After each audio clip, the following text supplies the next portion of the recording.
What's up, guys? It's your boy James, aka 68J. I'm here with my brother from another mother, the man, the myth, the legend, one of the greatest gym callers on planet Earth, EARF. My man CKJ's in the house. What's up, CK? Oh, Jay, it's an honor, bro. It's an honor to be creating crypto content and the evolution of money with you, sir. Hey, I'm man. honored. Hey, brother, I am honored, and I think everybody knows the story. You've helped put out some of the biggest names on the space, and I always tell people, when you look at some of those big names out there, they've all come through CKJ, Crypto News, baby, Bozilla, IBF, baby, you gotta love it. I'm honored, bro. And I'm telling you, man, like I'm just thankful that I found cryptocurrency early, and I think that we are still early, and the opportunity right now in this new asset class is endless. Absolutely. And I know we got a lot to talk about, brother. It's been a week since we got on. The first thing I want to say, man, CKJ, I think we got just right around 100 tickets left, man. What do you got to say about that one? Oh man, I'm blown away, bro. I'm telling you guys, I told everybody that we're having the biggest event in the history of humanity. The biggest event, guys. 68J and CKJ is coming to Las Vegas, May 31st, XRP Las Vegas meetup. And I'm telling you, the who's who is going to be there. And I'm telling you guys, there's a lot of surprises that matter of fact, you can say there's an NDA. There's NDAs. We got NDAs. And I'm telling you guys, you do not want to miss this event. It's going to be epic. Would you say, Jay, we got maybe like a couple tickets, over 100 tickets left? That's it? Yeah, man, we're just over 100 tickets. I mean, the people I got like Zach Rectors and Mickles DMing me saying, Jay, I'm sending my people to you. Jay, where can my people go? So, because some people don't actually have X, which is crazy to me. I can't believe everyone doesn't have an X account, but apparently some people don't. So they had me send the link to them. And man, the tickets are flying off they're just flying like crazy, man. They're selling like crazy. It's amazing. That's amazing. I'm telling you guys, I'm so looking forward to this Vegas event. It's going to be amazing. Talk about Zach Rector. I actually watched one of Zach Rector's videos yesterday. He actually had a really good video. He was talking about this Trump White House meeting, and he actually used a Bearable Guy thumbnail. That's what caught my attention. Because for Zach Rector used a Bearable Guy thumbnail. So I thought he was going to have something to say about Bearable Guy. But he was basically referencing how the Bearable Guy picture kind of showed that, one day we would be at the White House. And I'm telling you guys, I'm so overexcited about this White House Crypto Summit, XRP Vegas, 68J. We got so much going on, guys. This is the most amazing time to be alive right now. I'm telling you guys, we're just getting started. Guys, make sure you go over and get your tickets. The way you do that is go over to the page here. You can go into my page. It's at James_68J. If you click this right here, you can go down and you'll see there's a link to get your tickets, guys. You want to make sure you guys get them, because here's the thing that people don't understand, CKJ. Okay. That week. So that Saturday evening, our event is May 31st, 8 p.m. to 1 a.m. Right? Okay. And everybody's coming. Now, what people don't realize, and maybe they don't know this, Monday, Tuesday, and Wednesday of that week is one of the biggest Bitcoin conferences here in Vegas. Now, some of those people are going to go to the XRP Las Vegas event, and some of those people are going to be coming over to our event. Then you got XRP Las Vegas with Brad Kimes. And a lot of those people are trying to figure out, when you're in Vegas, ain't nobody trying to go to Vegas and go to bed early, brother. So everybody's trying to figure out, what can I do after that event? And guess what? There's events Wednesday night, Thursday night, Friday we're on amazing party bus, and then Saturday night you get to come hang out with a room full of legends. And so that's why you want to get those tickets, man, because you go to the door, me and CKJ might have to look outside and go, uh-oh, my bad, I'm sorry, and come outside and give you a hug or something. So get your tickets so you're not outside getting hugs. You got that right. Now, so what are you saying? That week is like what? Is this crypto week in Vegas or something? What do you mean? There's a Bitcoin conference. Yep. There's a Bitcoin conference. Yep. And then what else is it?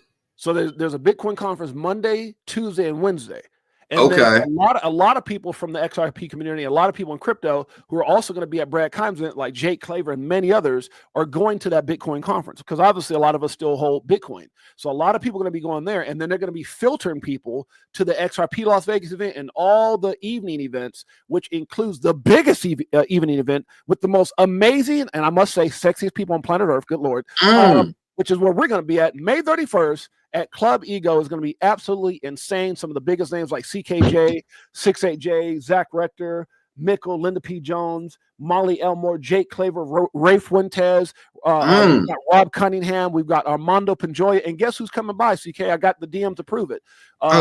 Eleanor Terrence says she may stop by, Paul Barron, possibly Coach JV and all those guys, and Abs say, hey, guys, if we can make it, we'll make it. So I'm really, really excited about that. To see some of these people potentially, and I'm getting DMs left and right of people saying, I got my ticket, jam showing up. So it's going to be exciting. Oh my God, guys, this is going to be amazing. Shane, you're not going to miss it, are you? Shane says, I don't want to miss it. Guys, Jay, you said you dropped the link to get, no, we got like, if you get a ticket early, it's like a discount, right?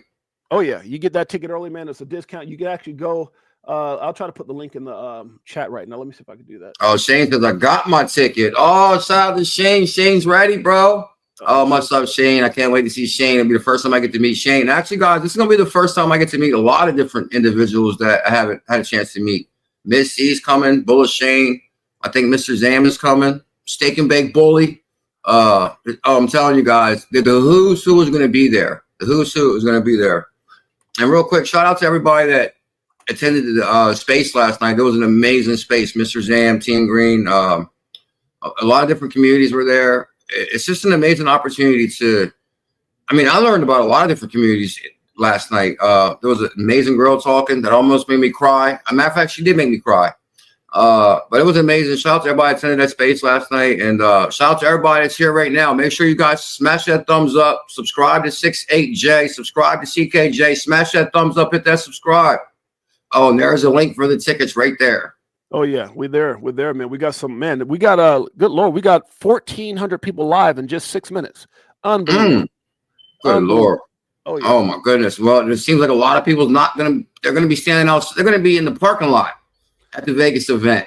So let me read this to you, CK. I'm at the ticket site right now. So we have just over 100 tickets left, and 702 people have actually viewed the ticket site looking to go. 702. We can only get 200 people in. Now you figure that 702 people that are probably going out for Bitcoin conference and Brad Kimes event thinking, hey, I want to go hang out with CK and all those guys, 6'8" and Zach Rector and Molly Elmore and Mickle. But you know what? I'm looking out, and a lot of those guys, people who are looking, will actually buy. So I'm telling you guys, do not be one of those people that calls and say, hey, can you do me a solid? Can you do me a favor? Hey, go get that ticket, $40. You know you blowing out on a Big Mac and fries today. Let's do that. Wow. Somebody said, can they pre-book a VIP area? No, is it going to be VIP areas, or how's that working this year? Yes. There's VIP areas that you can actually book. So if you want to send me that plush gates, or you can actually DM me on my X account or on my what's it called, Telegram. And if you DM me and let me know, hey, this is plush gates, I will actually contact the venue and the owner, who I have his cell phone number, and we will be blocking off VIP areas for people who want to actually get those. Absolutely. Yeah. Well, so we actually bought a VIP area before, so I know exactly how that works. So absolutely, plush gates, you can do that. Okay, wow, that's amazing. Yeah, you got the VIP area last year, didn't you, Jay? Yeah, it was me and Mike O, my partner, one of my best boys, and the wife. We had a VIP area, bought a bunch of Kool-Aid. I'm not gonna say what it was actually, and then we shared the Kool-Aid with everybody. Hey, wow, that's amazing. Oh, guys, yeah. I'm telling you, in its location, you showed some videos of the location. Oh my God, this place is so beautiful, guys. It's going to be such a memorable experience. Just the way the place looks, the venue is amazing. Absolutely. So we got a lot to talk about today, CKJ. I know there's a lot of stuff that you want to go over, a lot of stuff I want to go over. You want to start with some topics here? You want to bring on our special guest? You want to save that? What do you want to do with that? I want to follow your lead, man. What's on your mind? What would you like to start with, sir? You were talking about a lot of good stuff before the stream. Yeah, so here's the thing, guys. A lot of people are taken back because obviously I think what we hoped had happened, or what we hope to see, and I'm actually going to pull this up right now, and me and CKJ will kind of just go over some of these topics here. Okay. The first thing I want to do is something that I actually reposted of yours, CKJ. Okay. Trump's World Liberty. It says Trump's World Liberty bought 20 million worth of crypto ahead of March 7th summit. So, wow, what do you think that's all about? Oh my God, I'm telling you, man. Like, I don't think I could barely sleep last night because there was a crypto summit at the White House. We're talking at the White House. if you can see it on social media, as all the individuals were coming out of the White House, they were like, "Oh, we're on the West Lawn," like Brian Armstrong from Coinbase, and just all the individuals were at the meeting. Like, or at the White House, we're here to talk about crypto. Like, whoa, like how many people said crypto was fake, and even a lady yesterday came out. I don't know if you've seen this video, Jay. She compared crypto to Beanie Babies. Did you see this video? I did not see that. Oh my God, Jay, you got to see it, bro. It's on my Twitter. We don't got to check it out now, but basically she says that crypto is the biggest scam in history, and she cannot believe that Trump is supporting this scam, and cryptocurrency is equivalent to a Beanie Baby. Wow. It's nothing more than a Beanie Baby craze. There's no value in crypto. I said, what? Well, for the first time, offhand is real-time payments, real-time money movement, blockchain technology. Like, I mean, come on. What's your thoughts? Well, you're going to have a lot of people out there who are going to spin the different narrative. Now, one thing I can say is when you brought this to my attention, I want to kind of read the CK, and then I want to have you comment on that. It says Trump's World Liberty bought 20 million worth of crypto ahead of March 7th summit. Now, Trump knows. Trump knows something, but then some people had, a few words about that. We're gonna go ahead and talk about it right now. The White House Crypto Summit could reveal important details about the Trump administration's forthcoming crypto policies, including plans for a Bitcoin reserve. World Liberty Financial, a decentralized finance DeFi project backed by President Donald Trump's family, snatched up more than 20 million worth of digital assets ahead of the White House first crypto summit. Now, now, let me ask you that something, CK, before I move on with that. Does that say anything to you that, he knew that we're going to have this summit? There was going to be some of the biggest names. He knew that he was going to go out there and buy up some Bitcoin, and that maybe that might be a little bullish for the market. So they bought 20 million. I mean, there's some people saying, I mean, how do you look at that, CK? Because, if that wasn't Trump, if that was like, let's say Brian Armstrong or one of the Winklevoss brothers had done that, and there was going to be a big old summit at Gemini, and everybody was coming. They had a big old announcement, and they bought 20 million before the announcement. People might look at that a little weird. What's your take on that? Man, can you pull the article back up real quick, Jay? I want to show people something that they might not have noticed. Okay, let me do that. I'm telling you guys, I think Trump learned a valuable lesson about buy the rumor, sell the news. Because basically because I was seeing people saying, oh, Bitcoin's going to go to 140,000 after the crypto summit. If you scan down to like the first paragraph, the first line you read right there. This is huge, guys. Just look at the first line. It says World Liberty Financial, a decentralized finance project. Damn. Do you realize what that means? That clearly covers decentralized technology, DeFi, right there, DeFi. If Trump's World Liberty is launched on DeFi, decentralized finance, so that right there sets precedent on where the future is going. Right. Like, do you know how many projects launched on DeFi and where there's no intermediary? For example, like Uniswap. There was a big thing with Uniswap. I'm pretty sure Trump's talking to Andreessen Horowitz because they run Uniswap. And to have an intermediary or AMM, automatic market maker, with nobody home, that's amazing. And they could have easily outlawed that. If Biden was still in there or Kamala won, they could have crushed decentralized technology. Exactly. But the biggest thing right now, guys, DeFi not only lives, the possibilities are endless. That's what I see from the first line. Absolutely. Now, do you think your take on people's thought process on the fact that, obviously we saw the Trump coin come out and that thing skyrocketed up to like $75 or whatever it was. And then there was a wallet attached to that coin that was part of the creation of that coin that pulled out $500 or $600 million. And obviously things never been the same. And then you've got, this right here where, people saying, well, they put themselves, they bought 20 million more thinking maybe that would go up. I mean, do you feel like there's any concern there or not really, being as the president and his family, putting themselves in that position? That's a really good question, Jay, because, man, as you're like unfolding these scenarios, to me, it's really like, it's the big difference from being in crypto for 5 years or 10 years versus people that just got in. Like, for example, people did call me and say, oh, bro, buy that Trump coin. And I kind of wish I did buy it that day because I think it went to $70. It was $4 when they called me. Yeah. But for example, a lot of newbies probably, like you said, they pulled out money and people still poured in money. So people are still expecting it to go up. Really, timing is everything in crypto.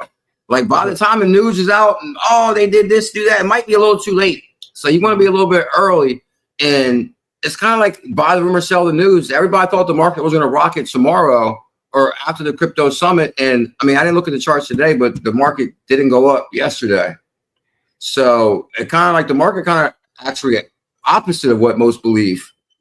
Yeah, I mean, based off of what they, what they predicted, CK. Bitcoin still under 90,000. So basically, the market didn't really move at all. Not at all.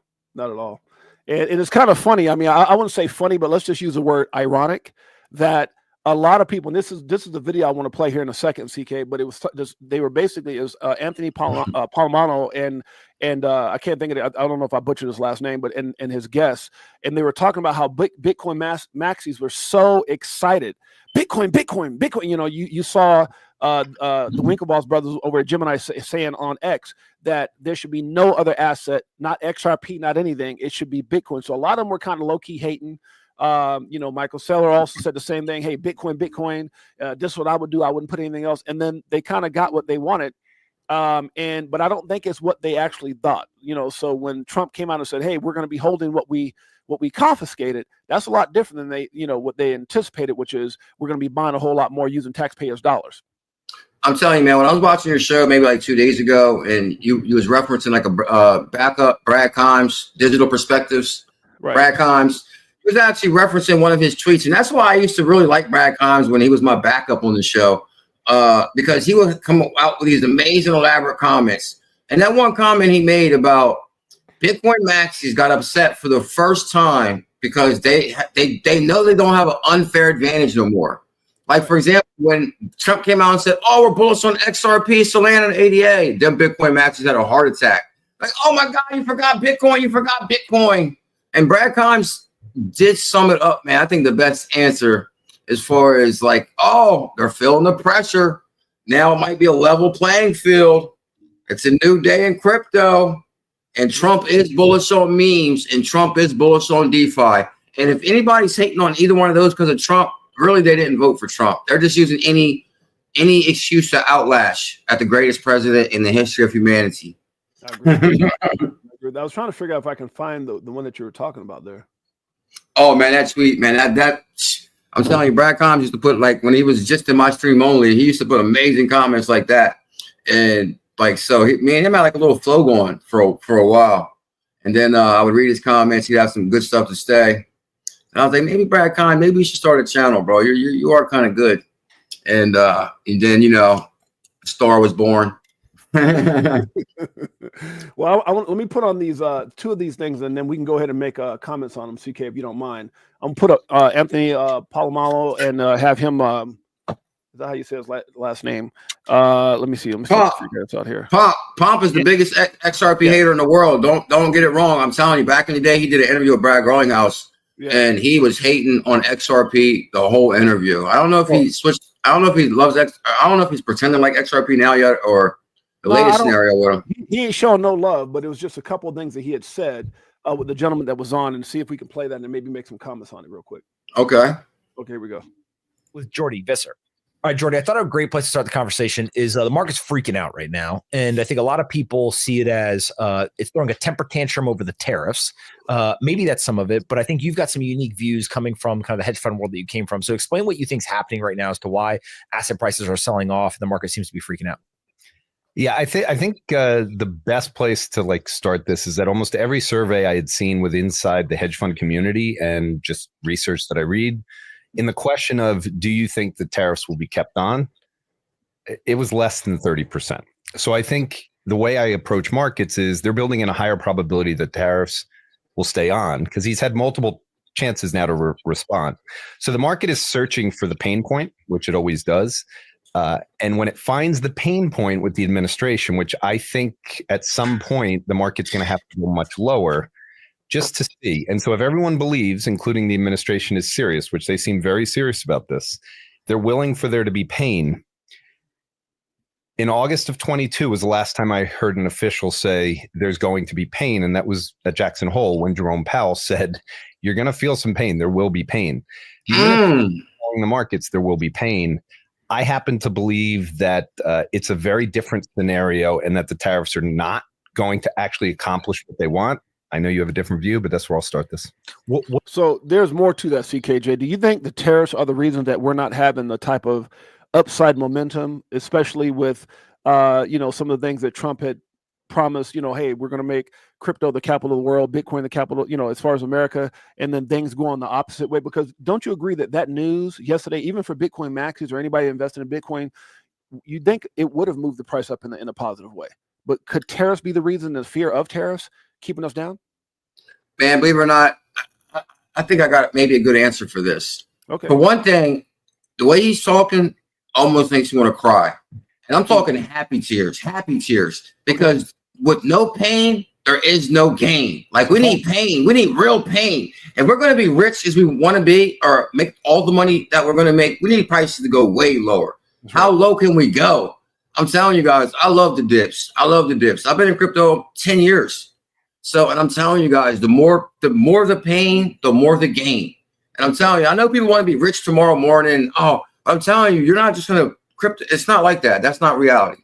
Right. Reality is you got to feel something first. Like, oh man, it's taking forever. You got to go through the pain. And the next thing you know, you can really enjoy when we really rock it, because you can feel it.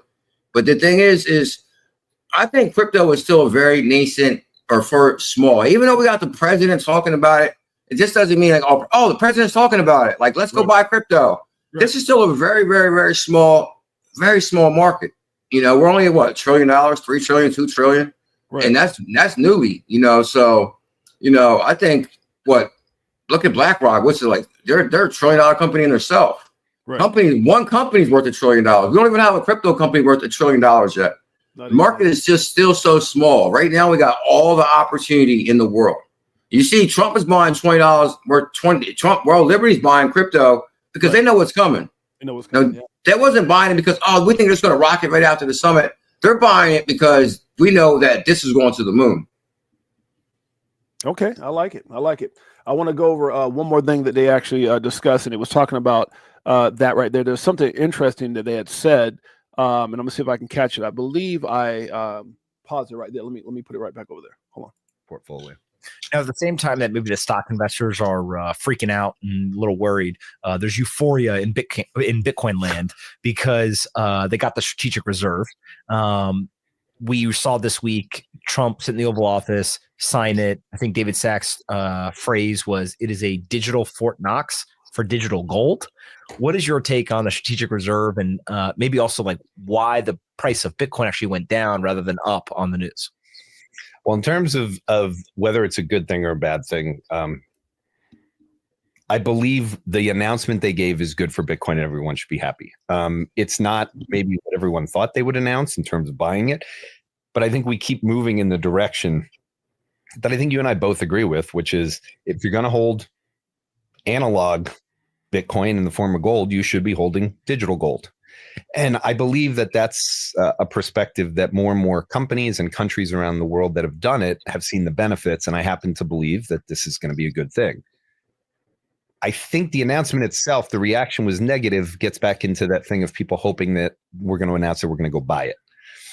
And it fell to, I think, about 85, and then it rallied right back to 89. And I think that was the perspective that this is just another step in the direction of what the Senator Lummis bill is really supposed to be geared towards. I think they're committed to this, so I think everyone should be happy. And I'm very happy that we went from a reserve that included other coins. Now, this part right here, CKJ, is when they start talking about XRP, ADA, and Solana. And it was very interesting in what they said. And it correlates with this picture right here. So before I play this part right here, I want to show you this picture that I posted on my X page. And it was when Trump had made a comment that made Michael Saylor put his hand over his head. And even though it's a cartoon version of it, it actually happened. And it's when Trump went out and said, he said, "Never sell your Bitcoin." That's a little phrase that they have, not that we have, that they have. I don't know if that's right or not. Who the hell knows? And basically, it's like that's not what we're looking for. So, okay, I see what you're saying now, Michael Saylor. Yeah, Michael Saylor. Yeah, he was sitting there like who the hell knows if it's really going to be what they say it's going to be is pretty much what it was. So, but let's listen to how he comes out with. It was very interesting, CK. What he was saying is basically Trump said one thing. He got on Truth Social. He said XRP, ADA, and Solana will be part of the strategic reserve. Then he backtracked, and they kind of explained why they think he backtracked, and that Trump really is kind of going like he's kind of like understanding as he go. And David Sachs may have had more influence on it being just specifically a Bitcoin reserve because of his relationship with Gemini and the Winklevoss brothers and others. So let's listen in real quick.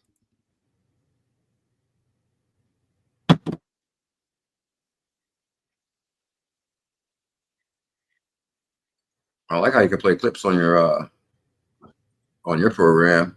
I gotta figure that out. I said I like how you can play clips on your program. Okay, I'll show you for sure. Yeah, I gotta learn how to do that. Crypto Tales in the building. Sales will be performing at the Vegas meetup, guys. It's going to be epic. Oh, matter of fact, whoa! Somebody just bought 4 tickets live. Shouts out! Just got a notification. Shouts out! Somebody in the stream was saying that they bought a bunch of tickets, and I was like, somebody just bought 4 right now live. That's amazing. Oh wow! Okay, guys, we will be going live once a week leading up to the Vegas event. It's called the XRP 589 Las Vegas Countdown to May 31st, Vegas. Now, Rude Boy, you said that Brad Garlinghouse speak. What happened is we lost connection, so we weren't there for all the discussions. It actually only lasted like 20-something minutes, and then they went on to meet. But there was an interesting point that he said right here, and I want you guys to hear this. Yeah, this seemed like it dropped out of nowhere. Yeah, that's weird.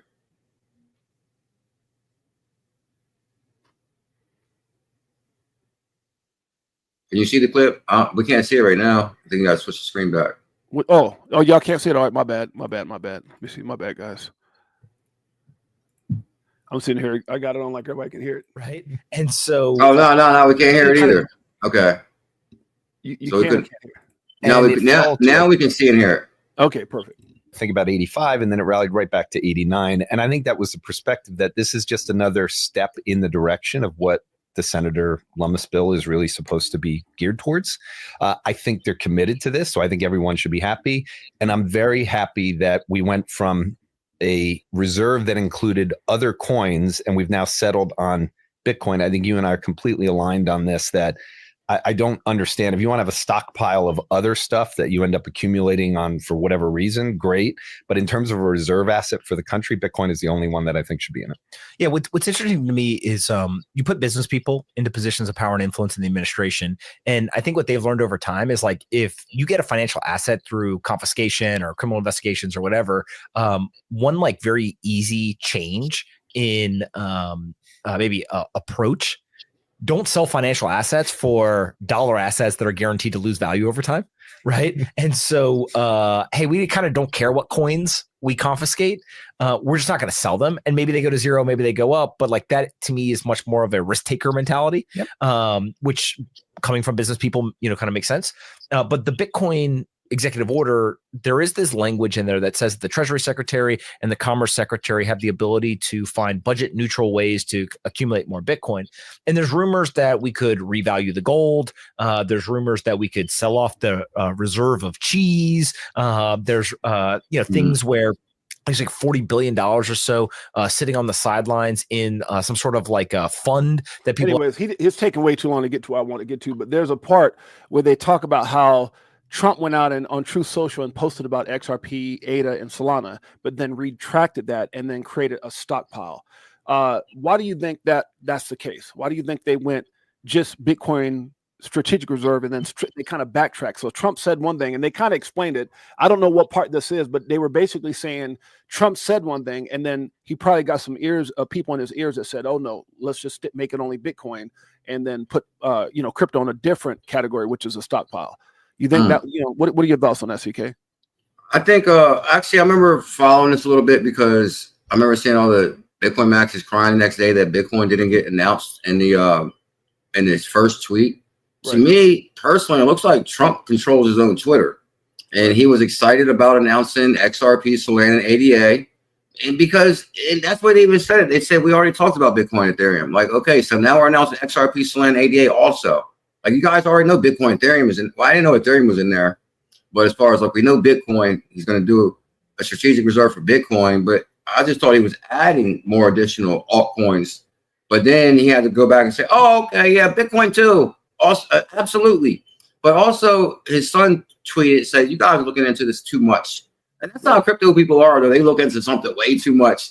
Like, oh, I forgot to mention Bitcoin. But then again, we could say, because, you know, the more you learn about crypto, you do kind of figure, like, who's really controlling Bitcoin? Okay, it's decentralized, but is it mainly controlled by the miners in China? Like, you know, did they already get a jump start on Bitcoin and maybe control more of it than we can? Because mine minted and made in America is like XRP, Solana, you know, these second gen assets. So, I mean, it could be where Trump wants to go towards more cryptos alongside San Francisco, like Zebek, Solana, RLUSD. He made America, baby. Okay. I mean, what's your thoughts? Well, I want to show you something I thought was pretty interesting. I want to kind of get your thoughts on this too. If you can see in this picture here, you can see Brad Garlinghouse right here. You can see everybody. You know, this guy looks like he's confused. CK, I don't know. He like was that Barron Trump? Yeah, I don't know. No, that's not Barron. But you got people. You know, he's sitting there looking like, I can't believe I'm here. There's people talking, mingling. Brad is sitting here on his cell phone, just chilling. Right. That's the first picture. And okay. You move to the next picture. You can see everybody. This guy's gone. Everybody's moving around. Brad is still on his phone, and he's not mingling. And I said, this was my comment. So I said, what I noticed in both pictures, some are mingling, some are starstruck, others are trying to get pictures to share on social media. You know, trying to, hey, I was here. Okay. Meanwhile, Brad Garlinghouse is on his phone, like he knows Ripple and XRP are set. Not a worry in the world, as if everything for XRP and Ripple is already in place. Like, your thoughts on that? Man, I agree. Right on the money, bro. I'm telling you, you know, I started making crypto content in 2017, and that's some of the first things I found. And that's why I was big time XRP maxi at the time. I'll admit it, is because out of all the cryptos I researched, XRP was the only one you could tie real connections to, real money, real entities, real relationships, real court rulings. As far as like the Treasury Department said XRP was a currency in 2015. Right. I started making content in 2017. So imagine somebody new to crypto and you're finding this asset XRP has already been labeled a currency. That's right. So I'm like, whoa, this is a sure thing. Like for the U.S. Treasury Department to already say XRP was a currency in 2015. This is why I think the lawsuit was all smoke and mirrors, because they know what the plan was. Even with Bearable Guy would talk about the White House connections, and he would talk about Jared Kushner and how Jared Kushner, and I started researching Jared Kushner, and that's Trump's son-in-law, and he was investing in Robinhood and all these different crypto platforms. I'm telling you, crypto was a topic of conversation around the dinner table at the Trump house. So, and just look at like the heavyweights that came into Ripple board, like what? The lady that actually signed signed a $20 bill. What's her name again? She was Rosie Rios. Rosie Rios. Yeah. Like what? You got the Treasury Department who signed the $20 bill working at Ripple. And that's why they're not talking to Brad, because tribalism is real. Like they're hating on Brad the same way they hated on me. As far as like, you know, when you're right, you're right. When you know, you know. So Brad is like, boom, XRP's in this. And you guys saying, oh, this is the crap coin for years. Right. Now I'm sitting at the table. Now we're at the table. What? The stone that the builder refused becomes a head cornerstone. Okay.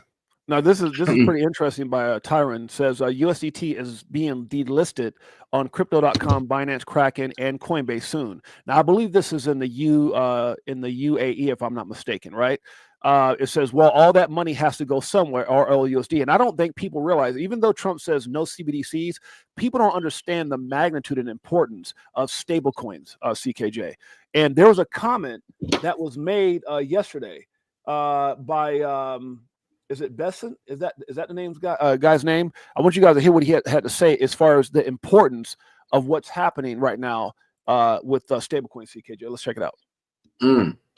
And we are going to put a lot of thought into the stablecoin regime. And as President Trump has directed, we are going to keep the U.S. the dominant reserve currency in the world, and we will use stable coins to do that.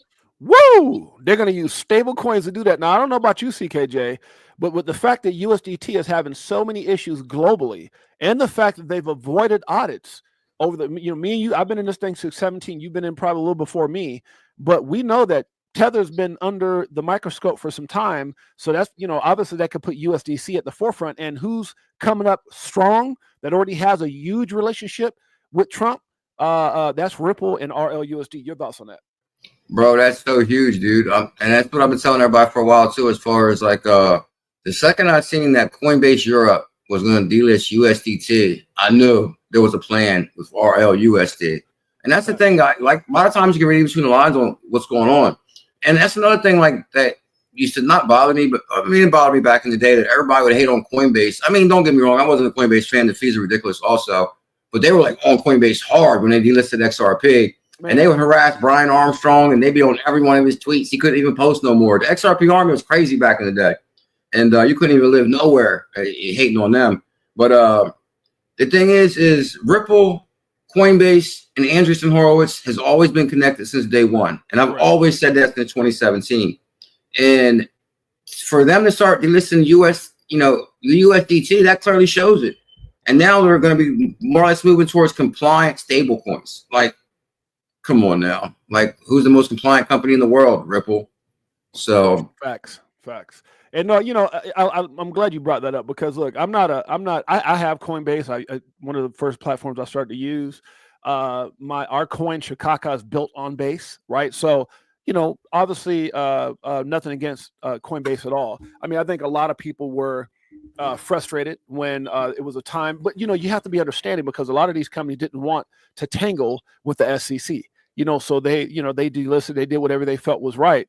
I think one of the only things that I felt kind of irritated me is probably a couple weeks ago, maybe a week ago, when the SEC dropped their Coinbase lawsuit, and Brian Armstrong got on to X and, he started talking about, well, hey, we were the company that went through everything. We fought hard. It's because of us that, we fought a tough battle here in the U.S. for all crypto, and no one has people don't have deep pockets like we do. We spent $50 million. And so when he did all that, I was a little bit pissed off. I actually put a tweet and I posted it everywhere. And I said, look, man, I said, first of all, if there's anybody who pioneered crypto here in the United States or went through it, is XRP and Ripple. If there's anyone who spent more than $50 or $50 million, they spent $200 million. So exactly. And the thing is the way when Brad, one thing I like about Brad is when all that Bitcoin Maxi stuff was going on, you remember like a few weeks ago, it was Bitcoin Maxis talking about XRP people, and XRP people getting pissed off towards Maxis. And then Brad took the X and he said, you know what, guys? He goes, look, I hold Bitcoin, I hold Ethereum. We're just one big old family. We don't need to be fighting amongst each other. He always speaks up for everyone. And then when he was talking about the injustices of the SEC versus Debtbox, Coinbase, he named everybody, right? But when Coinbase took their victory, they didn't say, hey, hopefully we'll see some clarity for Ripple. And, they just basically, it's me, myself, and I with those guys. Whereas with Brad and Ripple, they're always talking about everyone in its entirety as far as who's been affected by the SEC. So I don't know. For me, I love that about Brad and those guys, that they have that type of class that it's not just us. They understand it's the whole industry. Yeah, I mean, I agree with you 1,000% on that too. I think like far as like Brad and Coinbase and all that, they kind of like, they try to, I don't know, like, I mean, they kind of like fuel tribalism a little bit. But then when Bitcoin, I remember when they actually started to try to end tribalism, it was when Bitcoin dropped to 3,500. Because I remember Dave Schwartz and Brad Garlinghouse both came out and said that. And I'm telling you, at the time, bro, I was a major XRP maxi. And Brad Garlinghouse was like, oh, we're long Bitcoin. I said, what? I said, thank God you told me, because that was Bitcoin was 3,500. And then Dave Schwartz came out and said it too. That's what I was buying at 35. That was 17. That was 17. Yeah. So then I was like, whoa. I said, okay, hold on. They're trying to tell us that, I guess tribalism makes things fun, but at the same time, they don't want people to miss this opportunity in crypto. Absolutely. That's what I was thinking. Now, CKJ, I got something that's going to blow your mind a little bit, brother. We've been on for 39 minutes, and we have 3,600 people live with us right now on X. Whoa. Everybody smash that thumbs up, hit that subscribe, guys. We're going to go live once a week together leading up to Las Vegas on May 31st. But also Jay goes live every day. I go live every day. So make sure you guys support the channel. Smash that thumbs up, hit that subscribe. We're talking about the Trump White House Crypto Summit for those just tuning in. The XRP Las Vegas trip coming up in May. You don't want to miss it. In the middle of the Bitcoin conference and Digital Perspectives event the same week. So guys, it's going to be a hell of a week to be in Vegas. It's a hell of a time to be a crypto pioneer. Absolutely. Subscribe. Now, if you don't mind, CK, I want to actually take just a couple minutes, first of all, to thank everyone that's here. We appreciate you guys in a major way. Also, I want to recognize both myself and CKJ. We're going to start with CKJ, guys. Make sure you guys go over to Bullzilla. Crypto, CKJ Crypto News is at CKJ Crypto News. Bullzilla, the one and only, one of the legendary voices in this space. He was talking about XRP with people still picking, coal out their eyes, trying to wake up and figure out what crypto was. So one of the originators in crypto, guys. I want you guys to go over there and do that. Also, do me a huge personal favor. Go over to X and go check out one of the most bullish X accounts on X, which is CKJ Crypto News at CKJ Crypto News. Make sure you go hit the follow. Make sure you follow this brother. He's got some of the most incredible content. That's my man Pots and Pans, one of the originators in this space. Also, do me a huge personal favor. If you guys don't mind, go over and check out. We started about 2 years and 4 months ago. Crypto for Life with 68J. We're part of the IBF family. It's the Crypto for Life family. It's the Chicago Coin family. Damn it, you get it? We're family. And so go over to Crypto for Life, guys. It's at 68J_ Crypto for Life. We go live each and every day, guys. We got some of the most epic interviews ever. Some of the biggest names, lawyers, Zach Rectors, Linda P. Jones, a Rolodex of phenomenal information, guys. Make sure you do that. And also go over and support, if you guys don't mind, my X page, which is at James_68J. And it's not just the name, it's also my height. So guys, make sure you guys go check us out. Appreciate you guys in a major way. Now, CKJ, before we continue on with this legendary stream, which we're going to be doing each and every week, I don't know if people understand our connection and the kind of pull we have. Now, a lot of times people say, oh, you're 6'8", you say some celebrities and CKJ used to work for law, so y'all know some pretty prominent people. But I bet y'all didn't know this. Me and CKJ got together and we made some damn phone calls. I mean, we had to really call and make some things happen. And guess who we got, CKJ? Guess who came through? I don't know if I told you or not. Gary Gensler. I got Gary dumbass Gensler on the line. Oh yeah. Okay. Oh yeah. Okay. Yeah. And so I want to let everybody know that Gary's here, CK, and he's standing by right now, waiting for us to ask some kind of question. So if you got any questions, the chat or CKJ, let's ask him with Gary live right here with CKJ and 68J. What do you think about that, CK? I think you're a connected man, Jay. You never seen what's the saying? You always cease to amaze me. I'm gonna tell you right now, man. We went through some stuff. I tried to get Elizabeth Warren, but I think she was trying to figure out directions to that. Let me stop. And Joe Biden was asleep, so I called the SEC, and some people who weren't, they're still waiting for their check got mad and said, "Well, I'll give you Gary's number." So I got the number. I put him on, and he's waiting backstage right now. See, CKJ, if you got some questions, let's go ahead and ask Gary right now. Gary, hello, Gary, you there? Gary? Hello. Hey, Gary, how you doing, man? This is 68J and CKJ. How you doing, my man? Can you guys hear me? Yeah, we can hear you loud and clear, my man. So I was just wondering, what has your dumb ass been up to all this time since you left the SEC? You working at McDonald's? What's going on, Gary? Anything you want to ask with CK? Oh man, Gary, how's your new job, sir? I'm a dumbass. Oh, good Lord. Well, Gary, look, we already knew that. Me and CKJ have been covering you for quite some time. How you did the XRP community. But what do you got to say for yourself, Gary? What have you been doing lately? I'm sorry. What you sorry for? You mean stealing from everybody, huh? Being a huckster, fraudster, and trickster, putting everybody through all that crap? Operation Choke Point 2.1. Good Lord. CKJ, anything you want to ask Gary? Go ahead. It's yours. Oh man, I don't know if we can accept your apology, sir. Can we settle? We've been waiting to settle. CKJ, he want to settle. Oh no, we got to take a vote. 125 million. I think you got enough with that 200 million that you cost Ripple and then all the XRP army, Gary. So hey man, I won't say it's been great talking to you, but yeah, from my personally, CKJ, you can kiss my ass. I'm sorry, assets. My bad. I'm stupid, but I'll answer any questions you guys might have. Okay, well, you know, I think that's enough with the question, CKJ. I'm tired of doggone Gary, but you know what we can do? Let everybody here know how much we appreciate each and every one of them.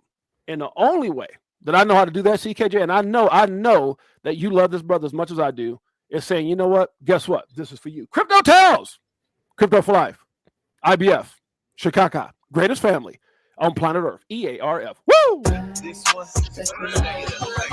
Yeah. I'm switching gears with Ferrari with the tens. On some bullshit, stop crying, start buying, getting bags. I ain't lying. What? Money multiplying, call it rocket science. I'm so tired of Control. You already know. Swimming in the dough, SEC gets exposed. Tomorrow's the day. SEC, you gonna blow. Lost, not caring what it costs. I ain't when it drop, waiting for the flip flop to the tip top. While you watching TikTok, so my new wristwatch hit the Vegas crypto meter. Wait a minute, how he know about the Vegas crypto meter? He made this song 2 years ago. Oh yeah, I think Tales is from the future. Vegas crypto meter. How the hell did he know we were doing that this year? And he made this song too. Did y'all hear that? One more time. Tip top while you watching TikTok, so my new wristwatch hit the Vegas crypto meter. Hello, nice to meet you. So with DAI, like we do it on the. He said, "Hello, nice to meet you." How did he know we were having a meetup 2 years later? See, and he said a shot with 68J like we do it all the time. Man. Oh my God, guys, come out to Vegas. It's gonna be epic, guys. Have a shot with CKJ and 68J like we do it all the time. Man, it's gonna be absolutely crazy, CK. I think we're under 100 tickets now. Huh? I think we're under 100. See, oh my goodness, people ordering right now. I'm telling you guys, this Vegas event is going to be so legendary. Imagine this. So, CK, I got to send you these new numbers, man. That's crazy. Good Lord, we're on fire. I'm telling you guys, it's going to be epic. It's going to be epic. Can you say you got a convertible I can use? Oh yeah, we got quite a few over here. We got quite. Matter of fact, let me. That's what I was saying the other day when you was live. I was watching with my brother, and I was explaining something about the Vegas event and all that. And he's like, "He's not live. He's not live." I said, "Yeah, he's live. This is live." He never watches YouTube or anything. And yeah. So I was like, "I'm gonna tell him right now to tell you about the Raptor." So then I punched in there, "Jay, tell him about the Raptor." And then I start cracking up because you know it's a slingshot. Oh yeah, the slingshot, guys. I'm telling you, you're going to see 68J and CKJ zoom buying the slingshot in Vegas. Woo! I'm telling you, it's going to be absolutely incredible. And yeah, matter of fact, I'm probably going to rent a couple, CK, and we'll just, you know, it's only like, I think it's like $20 or $30 a day or something. They're not very much, but I think we need to rent some because you know, we need to be following each other around town. It's going to be kind of cool. Oh, you can rent those out there? Yeah. Oh, yeah. They're not very expensive. For anybody coming to Vegas, you can go to, I don't know. Have you ever heard of the app Turo? No. You never heard of Turo? App? Oh, so you're telling me we possibly can have Tails is going to be in a slingshot. Devon might be in a slingshot. Team Green. We might have a lot of slingshots in Vegas. Yep. I know Mr. James. I'm getting one of those too. I'm telling you guys, come out to Vegas, guys. We're having a slingshot party. Slingshot, yeah, it's gonna be so epic. So really quick, CKJ, I want you to cover a couple things. I'm trying to find something real quick. I'm gonna let you have the floor while I'm trying to find something. Oh, here it is, right here. Okay, here it is, right here. Sounds good to me. Let's do it. So here's two. So here's what the where's that? How you get on that? So here's going to big in Vegas. A slingshot with Crypto Tales. You guys just heard a song. Okay, so Tails already been in the slingshot. He came to Vegas. We went to go have dinner, and we got in the slingshot together and went around. We were all over Vegas. Here we go. Let's check it out. Oh, no way. Oh, snap. You got one of my shorts here. Oh. Boy, 68J, man, we whipping it out here, son. Oh. Living that Vegas lifestyle. You know what I'm saying? XCT in the building. Crypto Tales. Oh yeah, so that's sweet, guys. There's a slingshot right there, guys. That we're gonna be in Vegas in the slingshot. Make sure y'all guys subscribe to 68J. He got many shorts. He's all over the planet.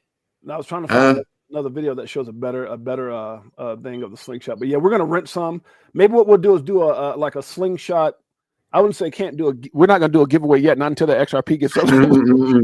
That's next year. Yeah. Maybe we'll do a slingshot ride, like where we rent a slingshot for somebody for the day they're here.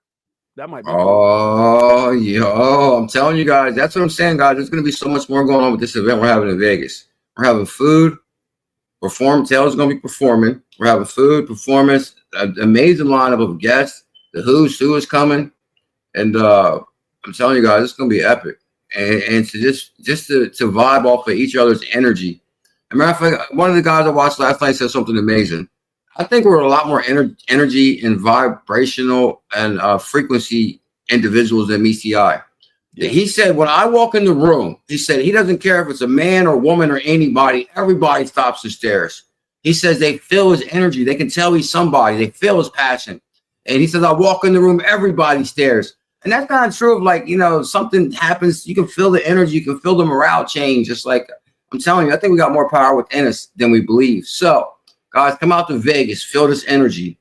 Get the energy at 68J. CKJ, this frequency. I'm telling you guys, I found the money frequency. I think me and Jay linked up. Huh?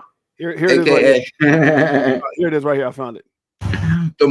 Here we go. Crypto gains in the slingshot. We're Crypto for Life, guys, and we bring you the hottest, latest, greatest. Anyway, we're gonna CKJ is gonna have a bright red one, and we're gonna be rolling around town. Y'all ain't gonna be able to miss him. How about that? Oh, that's gonna be amazing, bro. I can't wait to get some footage on that for sure. I'll probably reserve it today. I'll reserve them today. Oh, Shane said, I'm glad I got my ticket. Who you coming out there with, Shane? You coming with yourself, Shane? You bringing the family? Just you? Guys, I'm telling you, it's gonna be an epic event. I think if you buy a ticket from the link, it's $40 per ticket, which is unbelievably cheap. That's like cheap. Y'all can thank Jay for that. No, I'm just messing with you. But yeah, I thought that was kind of like too cheap for some of the things that we want to add to the party. As far as like, it's included with food. You're gonna have food. Like that's food. You would spend $40 just on food in Vegas for yourself. That's right. Like, so you're gonna get food in the door. You're gonna be partying, dancing, dropping low, all that. So, and you never know. You might get married. Don't they got chapels in Vegas? So, guys, I'm telling you, your life could change in Vegas. Come on out. It's going to be epic. Divine NRG is going to be there. Now, this is crazy right here, guys. I don't know if you saw this, CKJ. I want to present this, and then me and you can actually make a comment on it. Let's see if I can find it here. Where's it at? It should be it right here. Let's see. So this is something that came out. I don't know if you can actually read that. It says, while everyone was focused on the White House crypto summit, a massive regulatory shift just flew under the radar. The Office of the Controller of Currency, which is the OCC, just dropped a bombshell that could be used for XRP holders. Letter 1183 issued on March 7th officially confirms that all U.S. banks can now legally custody crypto assets, engage in stablecoin operations, and participate in blockchain networks like XRP Ledger. Wow. Whoa. Wow. Now, okay, so that's amazing right there. No. Yeah, that's okay. So the OCC clarifies bank authority to engage in crypto activity. Guys, this is huge because the OCC is the controller of currency, right? Yep. Yeah, controller of currency. I did a lot of research on OCC back in the day. And that's what people don't realize about crypto. Like, don't get me wrong. It's like 2025, and we feel like we should maybe hit this in 2020, as far as mass adoption. But guys, things are really slow. You see how crooked the system is. But for example, like you got to get clarity through the OCC to engage in activity like this. Do you know how hard it is to get an organization like this to say, okay, you can hold crypto? Right. Like, I mean, I was like, for example, the OCC was also in the, and maybe Trump's first run under the executive order, they put together all the top groups from each organization, like the OCC and the SEC. And they all try to agree on some type of licensing for crypto, and of course they couldn't do it. But so for the OCC to give that green light, this is something they've been trying to accomplish for years. So I'm telling you guys, this is a huge step for crypto in general. Here's an extra letter, CK. It's right here. Okay. All the banks got. Oh, this is the letter the banks got. Mm-hmm. Oh, no way. What's it say? Yeah. So basically it says that what you just like highlighted, right? Yeah, that they can engage in custody of cryptocurrency. Yes, sir. Yes, sir. So I'm telling you, man, when that institutional adoption comes, CK, this is just one step closer. But can you imagine when the case ends with Ripple and those 1,700 plus to 2,500 NDAs are exposed, Bank of America's, Wells Fargo's, and others? It's going to be epic. It's going. I think the biggest NDA got exposed back in maybe 2018 when they found out Matthew Mellon had $2 billion in XRP. And I'm telling you, I used to crack all the rabbit holes back in the day. One of the first banking institutions to team up with Ripple was Mellon Bank. Yeah. So from there, like, come on, the Mellon Bank is the oldest banking family in the USA. You're talking the oldest banking family, like 200 years old, and they're partnered with Ripple. And you can even like, it's Ripple and Mellon Bank. And I was like floored that Mellon Bank would partner with Ripple. I was like, whoa, this is something really cooking with Ripple. But then to find out Matthew Mellon already had 2 billion XRP, do you realize how much money he'd be worth right now? Right. Or do you realize how much XRP is out of circulation they can't access? Because he died unexpectedly in like Mexico. And they're like, oh, we don't got the keys to his wallet. We don't got the keys to his wallet. If he had 2 billion XRP, and what, XRP is $3, what's that? That's what? That's going to be, what, 6 billion? Yep. I believe. $6 billion. Matthew Mellon would have been worth $6 billion just off his XRP.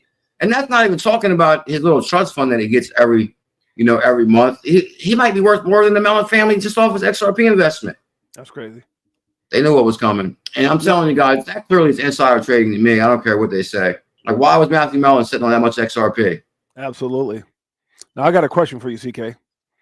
I know we've got some things that we're going to be doing. We got some contests. We're going to be giving a dinner giveaway with those who get their tickets. And remember, you have to have a ticket, so that way you qualify to be in the drawing for a dinner with me and CKJ. And we're going to be picking someone to be on that Mercedes-Benz party bus with us, and all the different.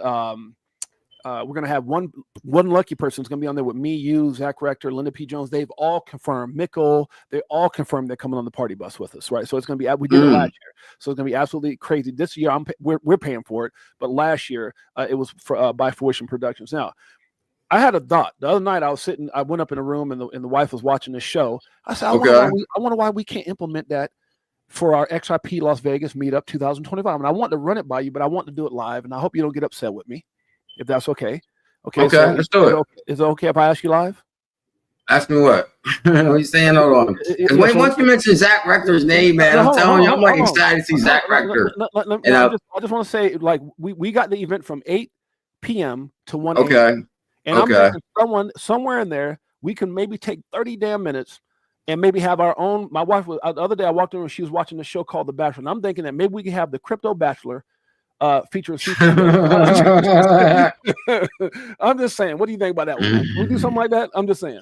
I'm kind of liking that idea. Yeah, I'm just saying. Especially if Eleanor's going to be there. Let's see what the chat. Do you guys think we should take 30 minutes out of the event and do like a deal where we have like some ladies come on and like an eligible bachelor deal for CKJ? What do y'all think about that idea? Huh? Oh man, this is. Because I felt like CKJ had more energy when he had a missus, so maybe we can help him with that eligible bachelor. The Crypto Bachelor. I think I like this idea. What's the family think about that? The Crypto Bachelor. I like that idea. And we got positive comments, man. We got positive love right now in the chat. I'm just saying. That's it. That's the easy way to let all the beautiful ladies know that, hey, I'm available. That'll cover the whole room. I like to let everybody know in this, like I'm pretending I'm on the stage in Vegas. I like to let everybody know I'm single. So if we market it that way, that's even better. Now I know the wife and some of those ladies out there can get together, and we can come up with a nice little lineup for CKJ at the event, and help our brother be great again. How about that? Like Trump's making America great again. Let's make CKJ great again. Huh? Can we do that? I don't know. I want to get some votes on that. And then once we get a contestant, once we go through all the contestants, she can join us. Look, she could join us on the damn party bus. How about that? Oh man, I'm thinking this is gonna be epic. I see that Mr. Zam says flavor of CKJ, like flavor of love with the one guy. I can't remember his name, but it's called flavor or something. Flavor. Yeah, Flavor Flav. Flavor Flav. There's a lot of single crypto millionaires, says Baybag. I'm liking that. Tail says the Crypto Bachelor. It's gonna be epic. Yeah, I'm actually kind of liking that idea. That's for sure. That's actually a really good idea. And that's what I'm saying, guys. We're going to have so many things going on at this event. Like, this is going to be the event of all events, guys. You definitely, guys and gals, this is definitely going to be the event that you want to attend. It's going to be something you're never going to forget. It's going to be like the biggest thing. Like, I remember I went to Vegas and it was like amazing. And how often can you go to Vegas? And how often can you go to Vegas and you're going to get this place for $40 or $50 and we'll feed you? So, like, come on. What? And I might leave married, huh? CKJ's coming back married. You guys make sure you guys go over somebody, whoever did it here, and I don't know who was in the stream that actually went live and did it, but my phone right now is dinging from ticket sales. Guys, here's the biggest thing, and I'm gonna tell you guys right now. I don't know if you've ever been to an event.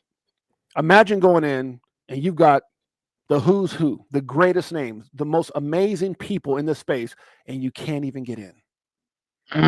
I don't want anybody to feel that. You're gonna be smelling the food. You're gonna see CKJ in there. We're gonna be doing the crypto bachelor contest. Y'all gonna go in there and cheer. Tails is gonna be dropping it like it's hot, talking about with the Stack It Up, one of the hottest songs on planet Earth. What? Oh man, I hope Tails will mind me being on stage with him. I ain't trying to shine, but I got to rock with him. Like, oh my god, Tails on stage! I'm so excited about seeing Tails perform. That's gonna be epic. Zach Rector, Tails performing. What? Oh yeah, we're gonna be. Doesn't get no better than that. I've been wanting to see Tails perform for years. That's gonna be epic. And Tails is the headliner. Tails is coming back as the headliner to Vegas this time. The stone that the builder refused becomes the head cornerstone. That's so true in life. I'm telling you, that's so true. And that's the same thing probably with Brad Garlinghouse at that summit yesterday. You see how he felt like he was like the lone soldier out there. Like that's one thing that's interesting. You pointed out where they got different angles, different times where he's on his phone solo the whole time. And all these guys are talking because they've been hating on Brad all these years. They never thought Ripple would get that far. They didn't. The stone that the builder refused becomes the headquarters. They should have just sat Brad beside Trump. They know what's coming. But you know what's so crazy about what you just said? When you look at this picture here. Oh, Jose said I got mine. No, look at this picture here, CKJ. Okay. So you see Trump, you see all these people, you see Tom Emmer. I don't see anybody in crypto. Wait, who's that guy over there saying, man, we're good. We're in. Oh, yeah, hold up. I think you're right. You're right. That's a good point. He's on the first row. That's a good point. Yeah. Because Chris Carlo, he's more like, okay, I think he used to back maybe USDC, I believe, or he's on maybe, what is Chris Carlo on? Chris Carlo is what, the former FDIC maybe? I know his name is Chris Carlo right there next to Brad, the ballhead guy right there, him.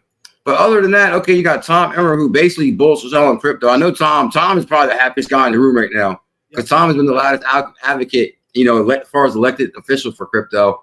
But as far as like, there's no other crypto. There's Brad Garlinghouse is the very first crypto person, right? She's with the Small Business Association. I remember this lady here. He's somebody else that I don't think has anything to do with crypto. This is Besson or whatever the guy's name. This is the other guy working with Trump. Then you got Trump, and to the right you got David Sachs. So I mean, man, hey, the Winklevoss brothers were going the opposite direction. Look, guys. Hey, man, where is everybody at? Now, if you kind of mentioned that, like, where's Solana? As far as Solana, no. Okay, maybe I think Brian Armstrong maybe to the right, maybe. But even Brian Armstrong doesn't represent a crypto. He represents a crypto company. A crypto, an actual exchange like the Winklevoss brothers. So that's the question I posed yesterday on my show. I said the only people, now if you go and you look at the actual pictures, let me pull up the picture, CK. Other than Brad, the only other person. Oh, that's a really good picture right there too, bro. I was looking down on your Twitter. So here's Sergey. That's Sergey from Chainlink. But other than Sergey and other than Brad, I don't know who else was there because I know who was pissed off. Charles Hopkinson didn't make the cut. Oh, okay. Oh, Charlie. Come on, Charlie. Charlie didn't make it. No wonder they didn't want that dud at the table. Oh, he was hot.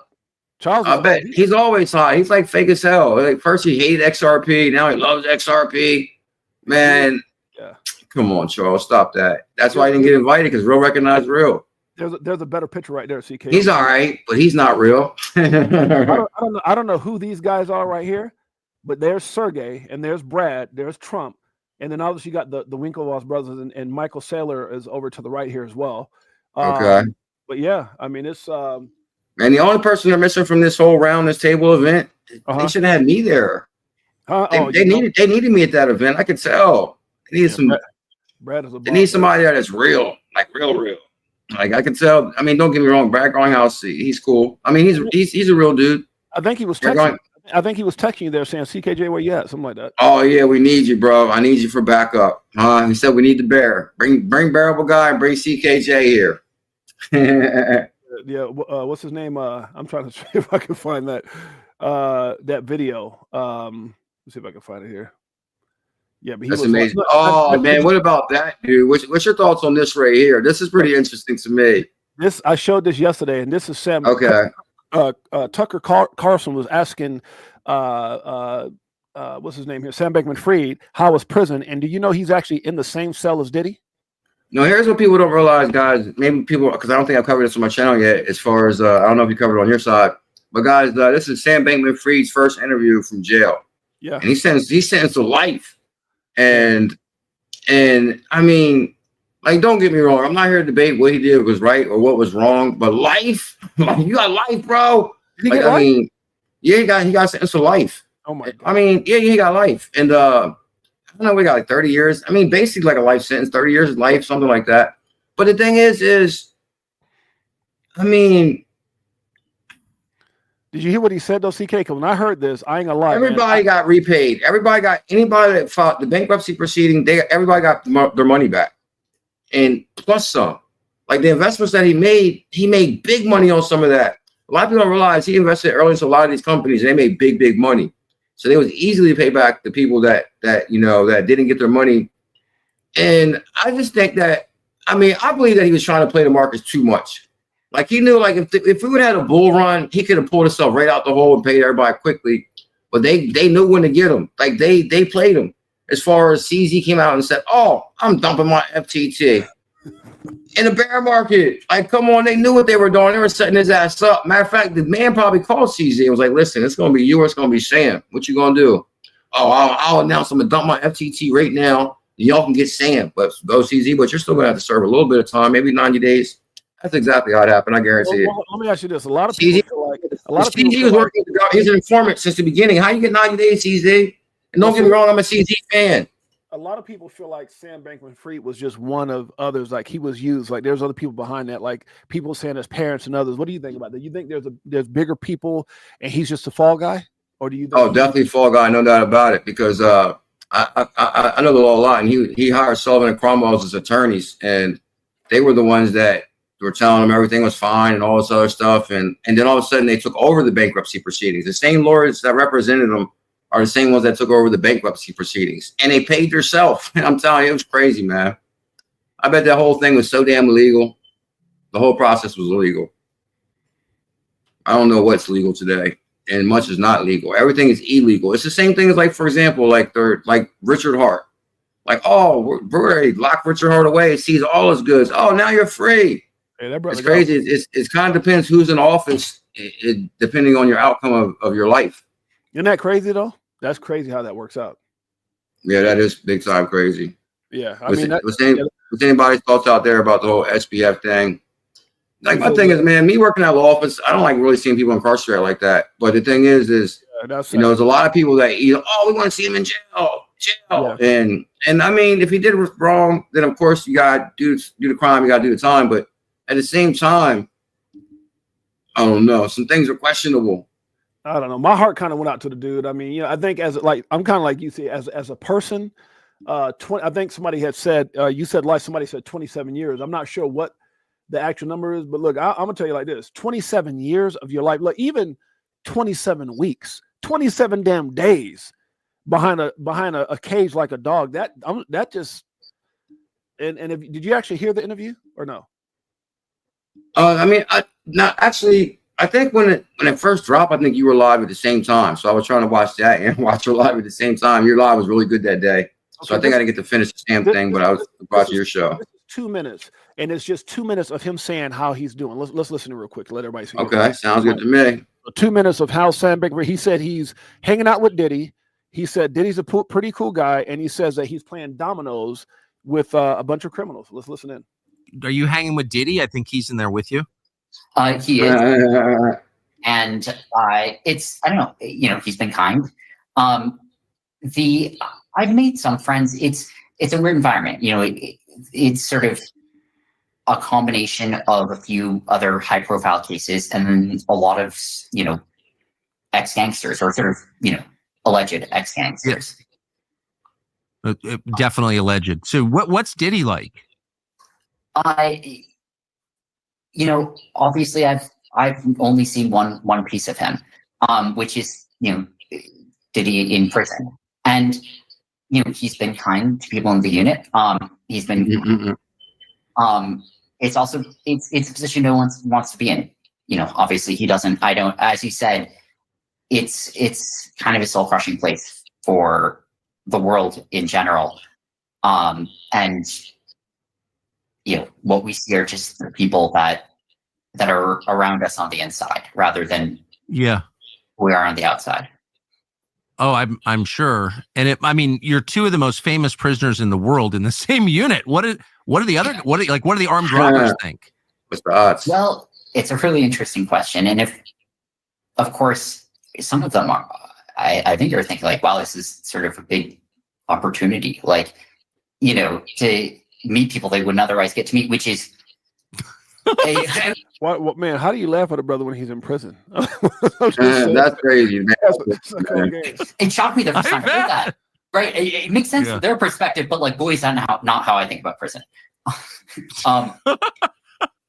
I don't know. When I hear Sam talking CK, it hurt my heart, man, because I was like, this brother, I'm not saying anybody's built for prison, but man, when you look at this dude right here, man, I hope they got him in a real cool spot with nobody that's over the top. Sorry to laugh. No, that's such a good. I bet it's not how you think about it. No, it's not. And laughing's all you can do sometimes. There's no better alternative. They're good at chess. That's one thing I learned.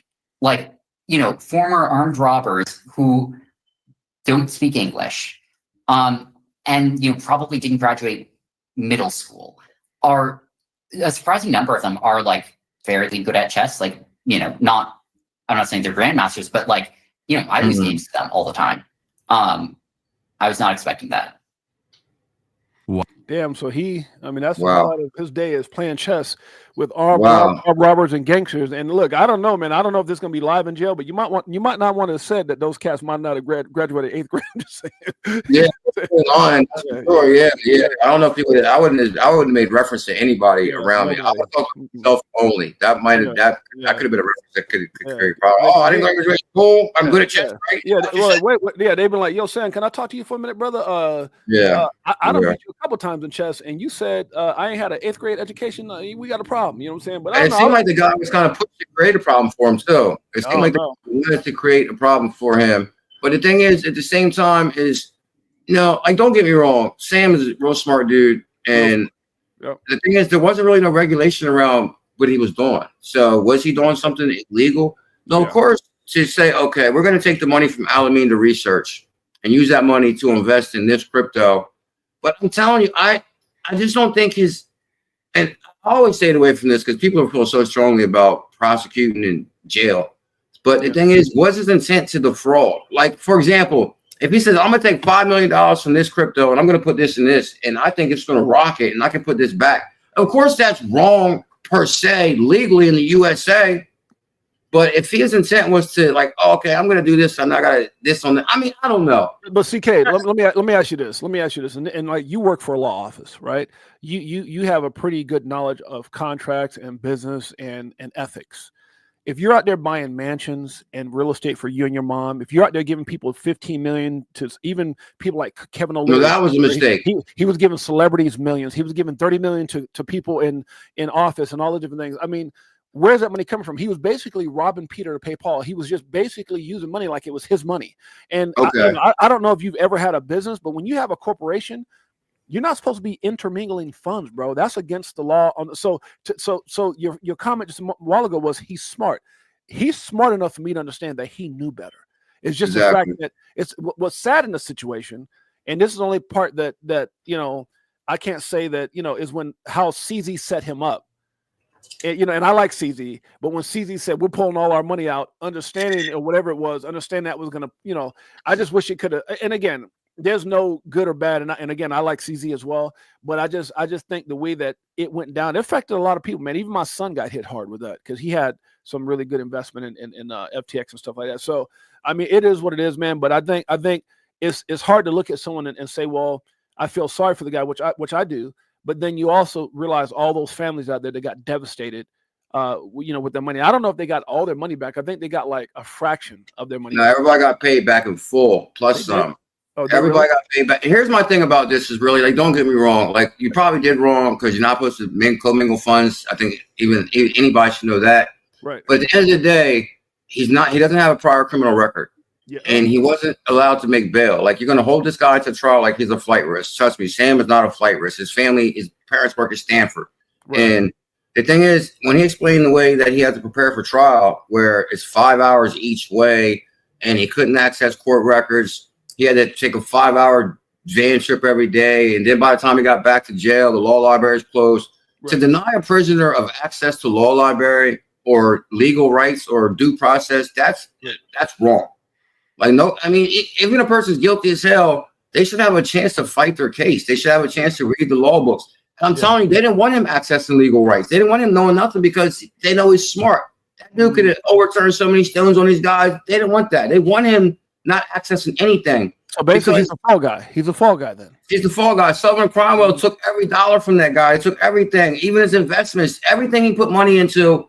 They determined, okay, we're going to use this for this. We're going to, like, what? Like, they were saying that he made more money by the time he was in jail. He could have paid back everybody just off of one investment.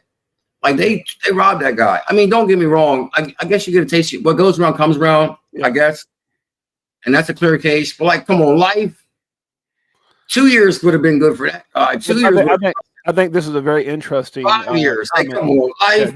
This is very interesting by Yusuf El-Bebe. He said if any of us would have done what he done, we would be under the jailhouse and wouldn't have gotten an interview. And I think that's one of the things that I can say with a lot of these high profile people. They actually do get treated differently because a fraction of what some of these people. I mean, think about right now. And again, I know we're probably going off topic here, but when you look at what the Department of Government Efficiency is doing with Elon, right?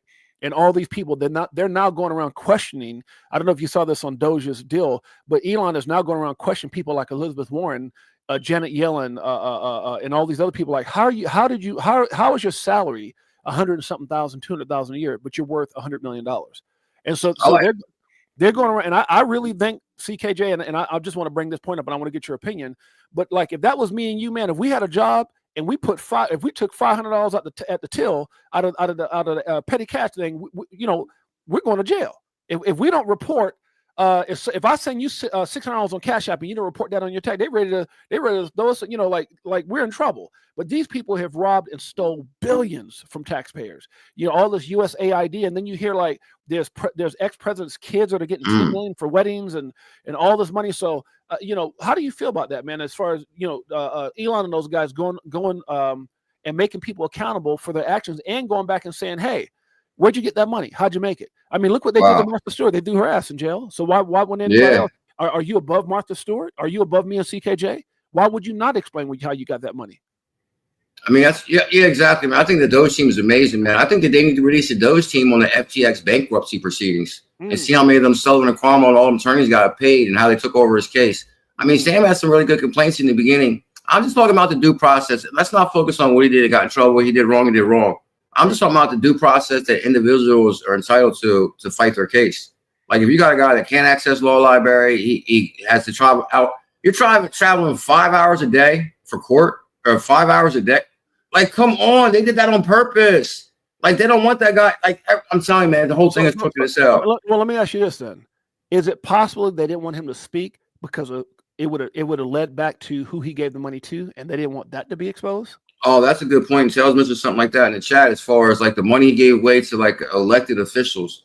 Because his brother was like in politics. So he would funnel a lot of money through his brother into politics. Yeah. And really, I'm telling you, probably what really happened was there's some politicians, because basically what would happen, they were like, it would be like crowdfunding or something. Oh, we got this. Can Sam give us money for this? Can Sam give us money for this? And Sam and his brother would pick and choose who would get all this money. So imagine the ones that didn't get the money. Like, oh man, Sam's over there giving this money away to them.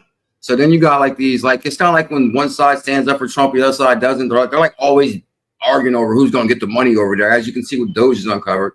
So they were pissed at Sam because some people got the money, some people didn't get the money. Right. And not only, okay, so we're going to get Sam in trouble because you got the money and I didn't. But we don't need to tell him about he gave us money. Make sure that guy got 24-hour lockdown, no internet, definitely no bail. Because if he's out, we're all going to jail. Yeah, no, I agree. I mean, I just think here's where I stand, and I'm gonna say this, CKJ, and I'm gonna let you comment. As a person, I feel bad for anybody that's in prison. right? It's almost like me and you saying, as a person, I'm not going to get into particulars because I know we got to watch what we say. It's like saying, I feel bad for Diddy. I feel bad for his kids.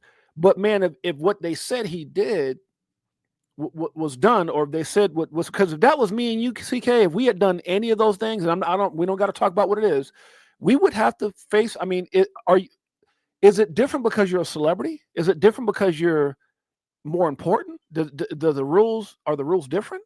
So and that's how I look at what Elon Musk is saying. Like when you think about how they were trying to keep Trump out of office and all the attempts on his life and everything that was going on, I was like, damn, that's kind of weird. Why would they go after this dude like that? Like they were really going in trying to get Trump out of there.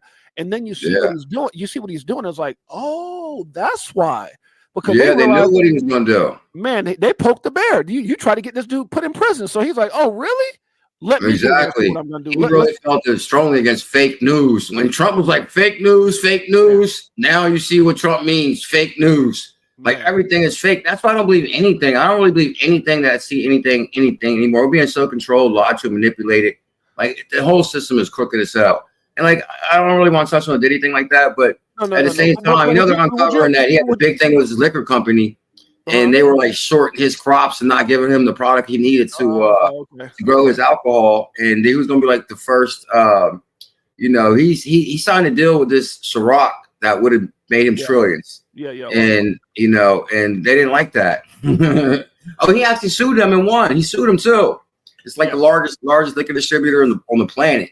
Right. And so I don't know if that really has anything to do with it. But of course I don't know. I'm not touching on that subject. But I guess my question is, and shouts out to the almost 4,800 people that are here right now live. That's crazy. 4,800 people.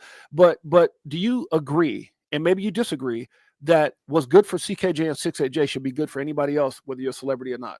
I mean, do we all follow the same laws, or does it change because you're high end? And that's all I'm trying to say. Like what I mean by that is Martha Stewart, who used to cook, had her own show, and was one of the biggest household names for women, went to prison for insider trading and the information that she got from, whatever.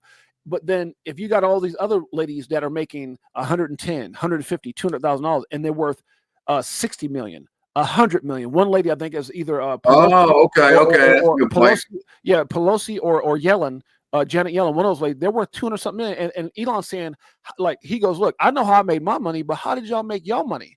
You guys are politicians. And that's what I'm saying. Like, shouldn't we know? I mean, don't we deserve to know?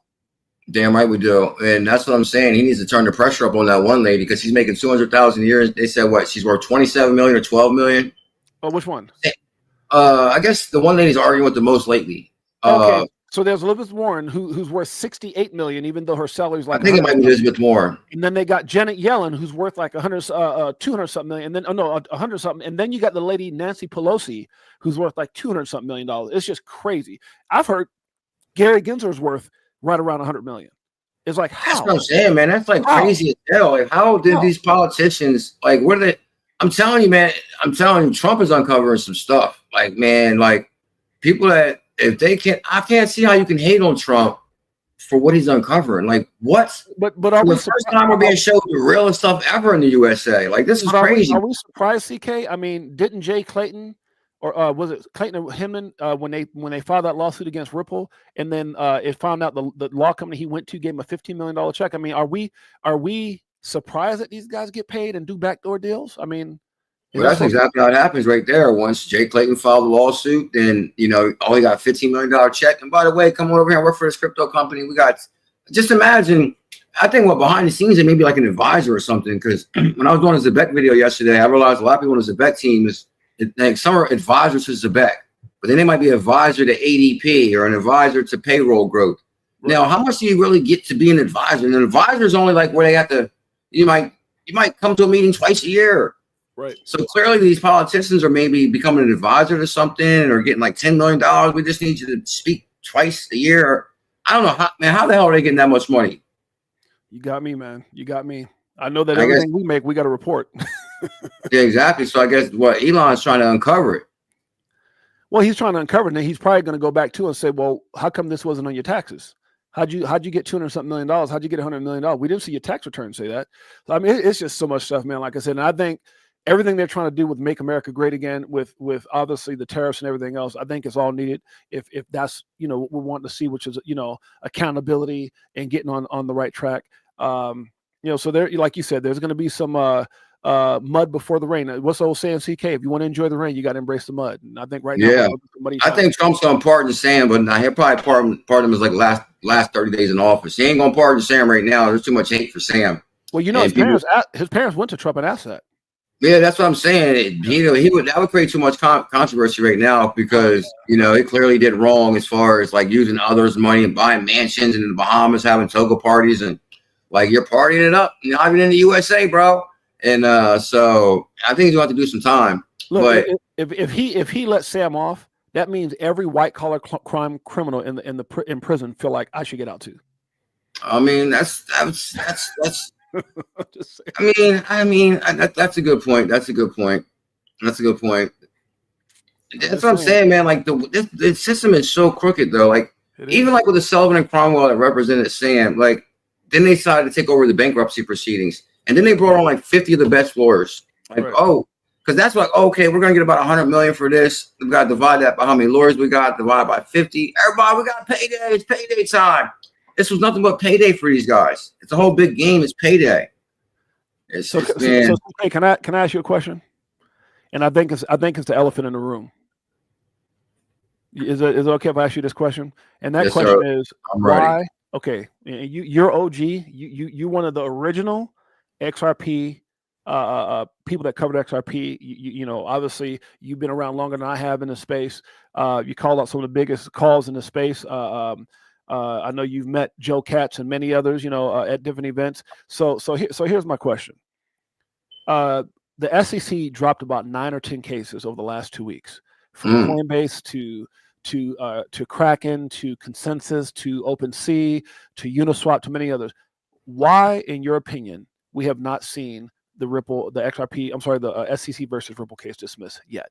When what they said, and David Sachs says anything not dealing with fraud will be dismissed. Why haven't we seen that with Ripple and XRP? I think that's the elephant in the room right now. Okay, so why didn't they dismiss the case of Ripple yet? No, why is everybody else's case dropping and we're still sitting around here?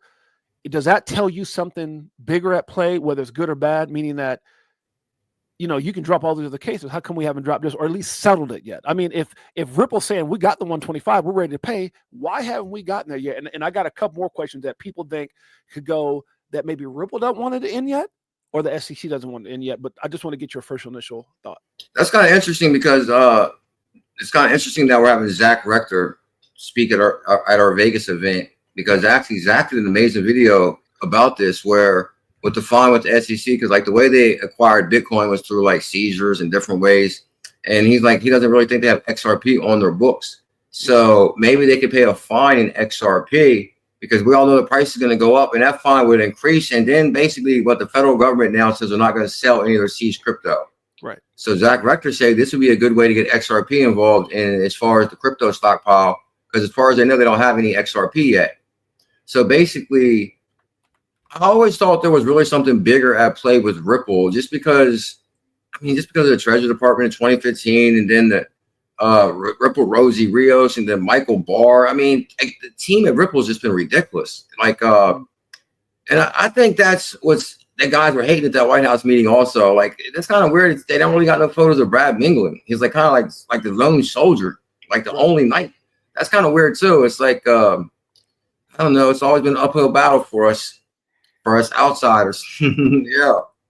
Now there's been some rumors or some things that have been posted on X about Ripple could be possibly negotiating with the SEC to maybe even pay more of a fine so that they dismiss everything. Because if you remember, there were certain things that were in favor of the SEC, but obviously XRP not being a security was one of the things favored for Ripple. There's some people that are saying that it's a little bit more complex in the sense that it's because look, at the end of the day, let's say they did dismiss the case. Would you not think that Ripple would go back and say, okay, where's our $200 million that we just spent fighting you guys? What about all the damages? John Deaton came up with that whole $75,000 against the SEC lawsuit. 75,000 people signed up.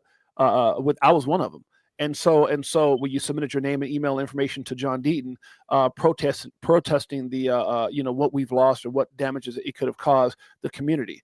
So is it just do you think it's held up because it's more of a messy situation than because SEC against Coinbase, it was just a bunch of fluff. It's a bunch of crap, and so a lot of that stuff was just kind of there's really no merits, and so I think they dropped the easier cases. Is it just because this is such a more difficult case, and maybe there's some backdoor conversations?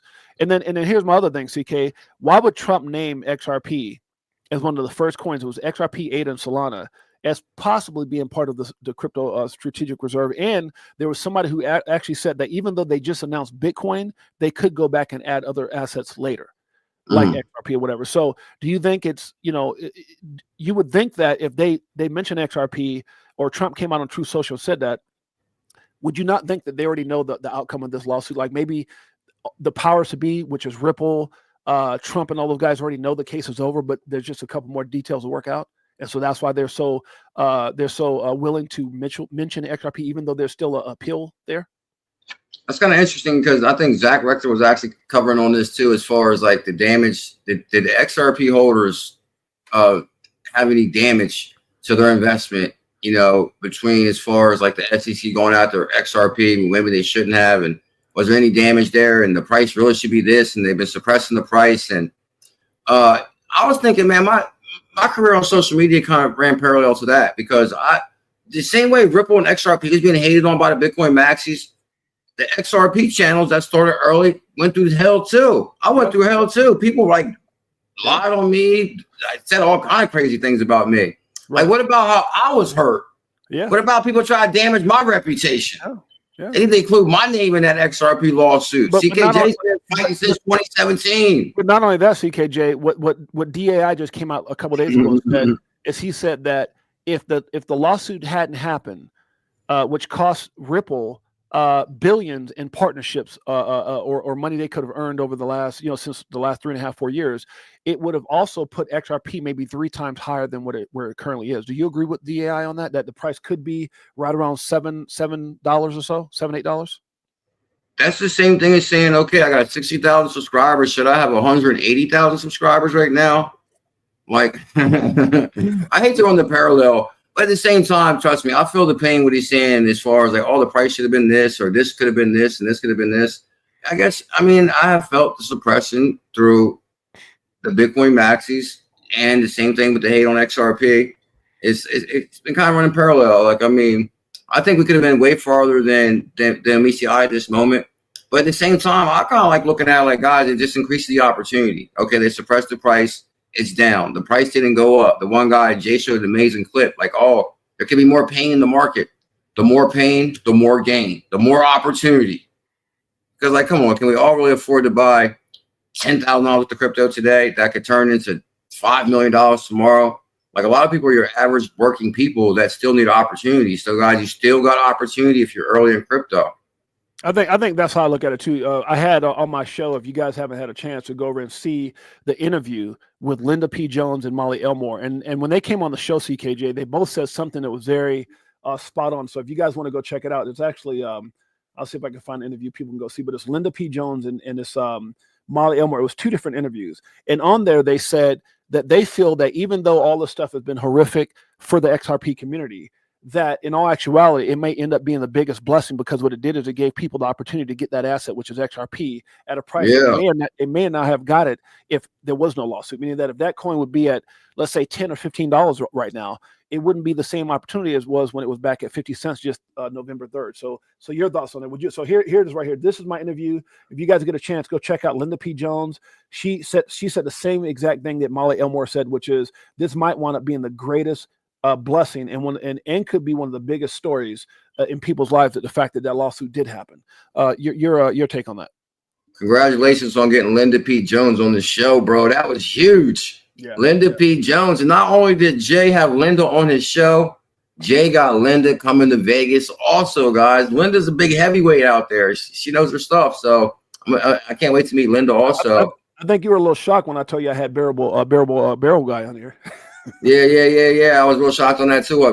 Bearable Bull, right? Bearable Bull. Yeah, he was on. Yeah, there, yeah. Mickle. There's Bearable Bull right here. There's his interview. Yeah, He kept that's his pretty face- amazing. too. He kept his face hid the whole time, but he was here. Yeah. That was huge. You should have said No, no. well, hold on. I think you had something to do with. Didn't you like? Nah, bro. Nah. Don't talk about that, bro. Okay, I don't want to talk about that. okay. Nah. That was between me and you. Okay, got it. Now, let me ask you this. You said how it hurt your show back in the day.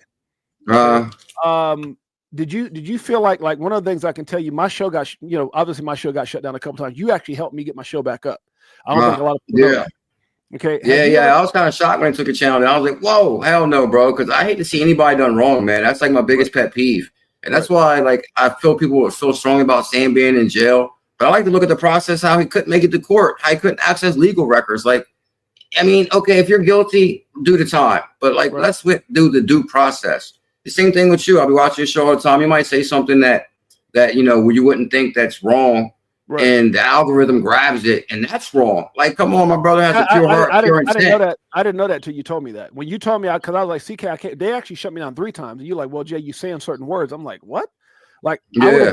I'm just talking about topics. So I would have never thought those topics, like real world topics, would actually get me shut down like that. That's crazy. Yeah, exactly. And that's what people don't understand. That was one of the things I learned the hard way when I first got in crypto. It's like, okay, you could be doing your channel, and you mention something, and something happens. And then you file your appeal, and then I explain the whole appeal process to you, how you do that the right way. And then, it's just, I guess it's really, I hate to see anybody done wrong. So I reached out to my brother. I was like, Jay, you got to do this. And then bam, my brother was right back. But I didn't know they took it down 3 times. Yeah. Well, here's what it was. The first time I pretty much gave up. I was like, I think you noticed that I was offline for a while, and we were actually picking up, we were getting thousands of views. We were doing really good. And I just gave up. And then one day I got a message. I said, yo, what's up? CKJ hit me up. And you said, hey man, hit me up. And that's when you kind of walked me through it. The other 2 times was just things that I think I didn't realize the words were really that significant. Right. Yeah. It's crazy. You told me, don't say this, don't say that. You can't keep certain things up too long when you show videos. I'm like, I didn't really understand all those things. I think I came in it kind of like a newbie, and you kind of walked me through the whole process. So shouts out. And that's what people don't realize, and that's why I talk about it on my show all the time. Not to get off subject, as far as like we're being manipulated and controlled more than meets the eye. That's like, for example, they were saying about, I'm not going to mention the name. I don't even want to mention the name of the other social media site, but they were saying they were going to, delist it in the USA. Right. And then once you scroll through there, you kind of realize why, because you're seeing stuff you would never see anywhere else. As far as like, oh, this person travels to this country and the rent's only this, and this person's traveling here and traveling there. Like, really, we're being so controlled that we don't really realize. I hate to even talk about like this topic, because this is another touchy one. But that's why I like going live on Space. I hate saying that too. But anyway, I go live on Space a couple times a week now, guys. Make sure you guys check us out on Space. We talk freely, and it's just, don't get me wrong. I'm thankful for this opportunity. In the same way I got Warren Jay. I was watching a show the other day. I'm like, Jay, you're riding line, bro. We need you here, Jay. You gotta, certain words. You don't even realize. You don't even comprehend you're saying it, because it's what we're living. It's like our truth, right? But you just got to watch what you say, especially because of there's a difference between like X and YouTube. There's a big difference, right? Now I want to ask you something. Also, we got your page up right now. I noticed you've been doing a lot of pre-recorded. Talk about some of the new things that you got going on. I think your community's kind of exploded. You got a lot of things going on behind the scenes. Talk about some of the things that CKJ Crypto News got going right now. Okay, shout out to everybody, guys. I just want to get back into like the old way we used to do things, where I would drop because sometimes people don't have time to be here in a whole hour for the live stream. So I said, okay, I'll get back to dropping quick research videos too, like far as dropping video on Zabek. And Zabek has a really big team, guys. I'm excited about that challenge. And I think it's really going to crush it as far as the connections we've uncovered with Zabek. But I don't know. I just really want to search for opportunities for individuals to make money, because I think, we all want to make some money. So we got to put in a little bit more research. If you want to make more money, you got to work harder. Well, since you brought that up, CK, one of the things that I get a lot of people reaching out for, and I don't know if you found a way to do this, but this is something I'm excited about in the future. I don't know if there's a really good way of doing that now, is making yield on our holdings like XRP. I think that's going to be big when that comes out. Oh, man, that was one of the first things I was excited about. Like, when you start getting into crypto, you really learn money like you never learned it before. Like, I had no idea that money didn't move. And then I realized, like, okay, the bank will offer you 1%, 3% on your money that you hold. That's nothing. Like, you're not going to get anything for all your money at the bank. And then all of a sudden, when we got to these crypto companies, you would stake with the protocol, like Kronos, for example, they would give you 30%. Well, guess what? A bank could give you 30%, but they don't want to because they want to keep the money for themselves and reloan your money. The system is so designed for the man, the individual. It's designed for the people with money to make money. Like, they're beating us down, and Elon is kind of uncovering that now. Now we see where all this money's going to, all this like weird avenues. Like, I'm telling you, I think, man, like, I'm fed up with like a lot of things. That's got me excited because I know I had a long, like an hour conversation with Jake Claver. I don't know if you know Jake Claver, very, very smart dude in the financial world. And I know a lot of people probably use his services, but Jake Claver was talking about, he helps with, like, if you want to incorporate yourself as far as your crypto assets or your taxes and all of that, he like kind of helps people go through all that. I believe it's called Beyond Broke, and he'll be one of the speakers at the XRP Las Vegas event with us.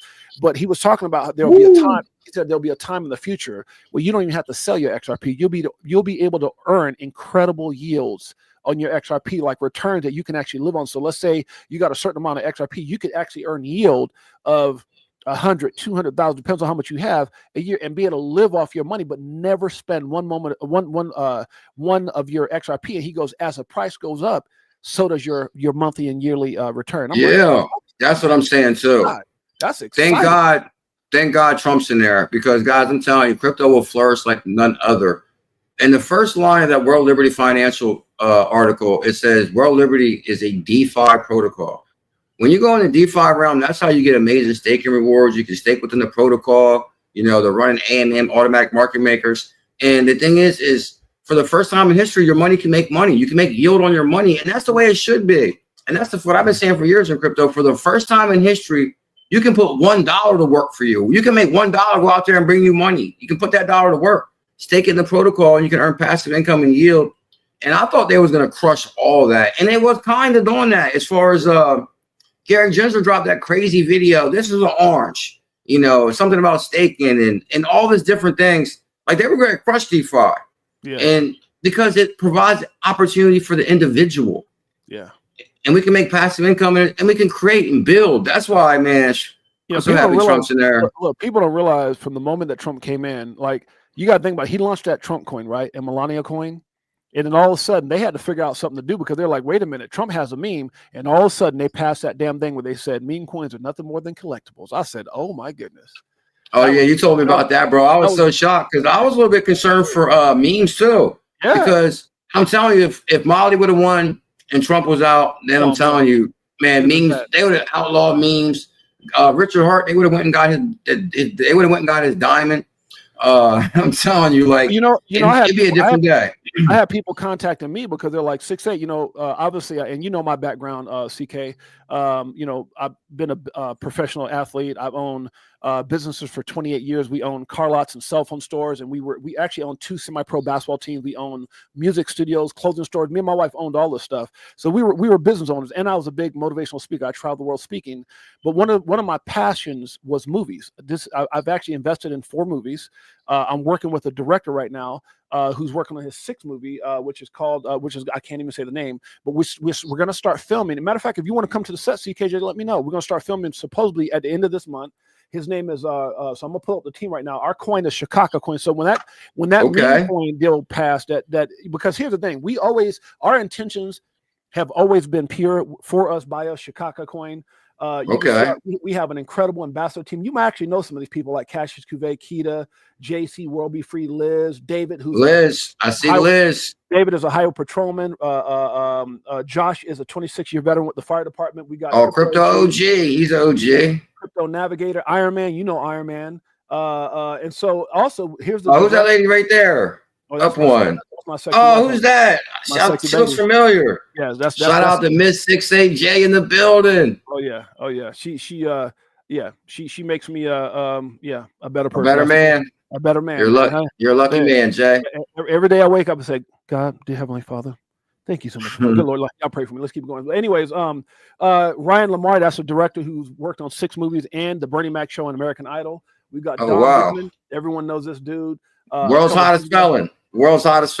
That looks just like him, though. Guys, got a hell of a team, but that, to me, the point I'm trying to make is that's what made me really excited, because I wanted to bring my movie experience and the things that I was doing in the film industry to where anybody can be a part of it. Anybody can, and then we can go, people can be the part of the movie. Maybe they can be in it. I talked to the director. He says we can have people come and be extras in some of the things that we're doing if they want to come on the set, all those things. And so actually, I just talked to them yesterday. They wrote Shikaka, the coin, into the script 2 times. So they're going to be 2 times. Whoa.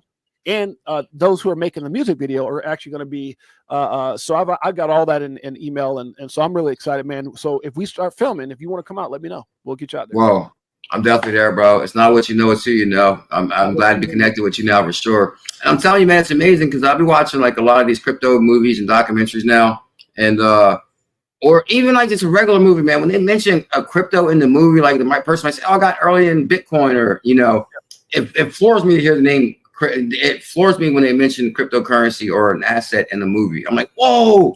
Yeah. So just imagine when they mention Shikaka in the movie. Oh my. It's going to happen. It's already written into the script. So we're really That's going to be amazing. But again, that's the difference between people who are out there doing things the wrong way, because I still feel like there has to be rules of the game. I still feel like people have to be accountable, right? So when you have the right intention and you're doing things the right way, like our project is fully funded by us.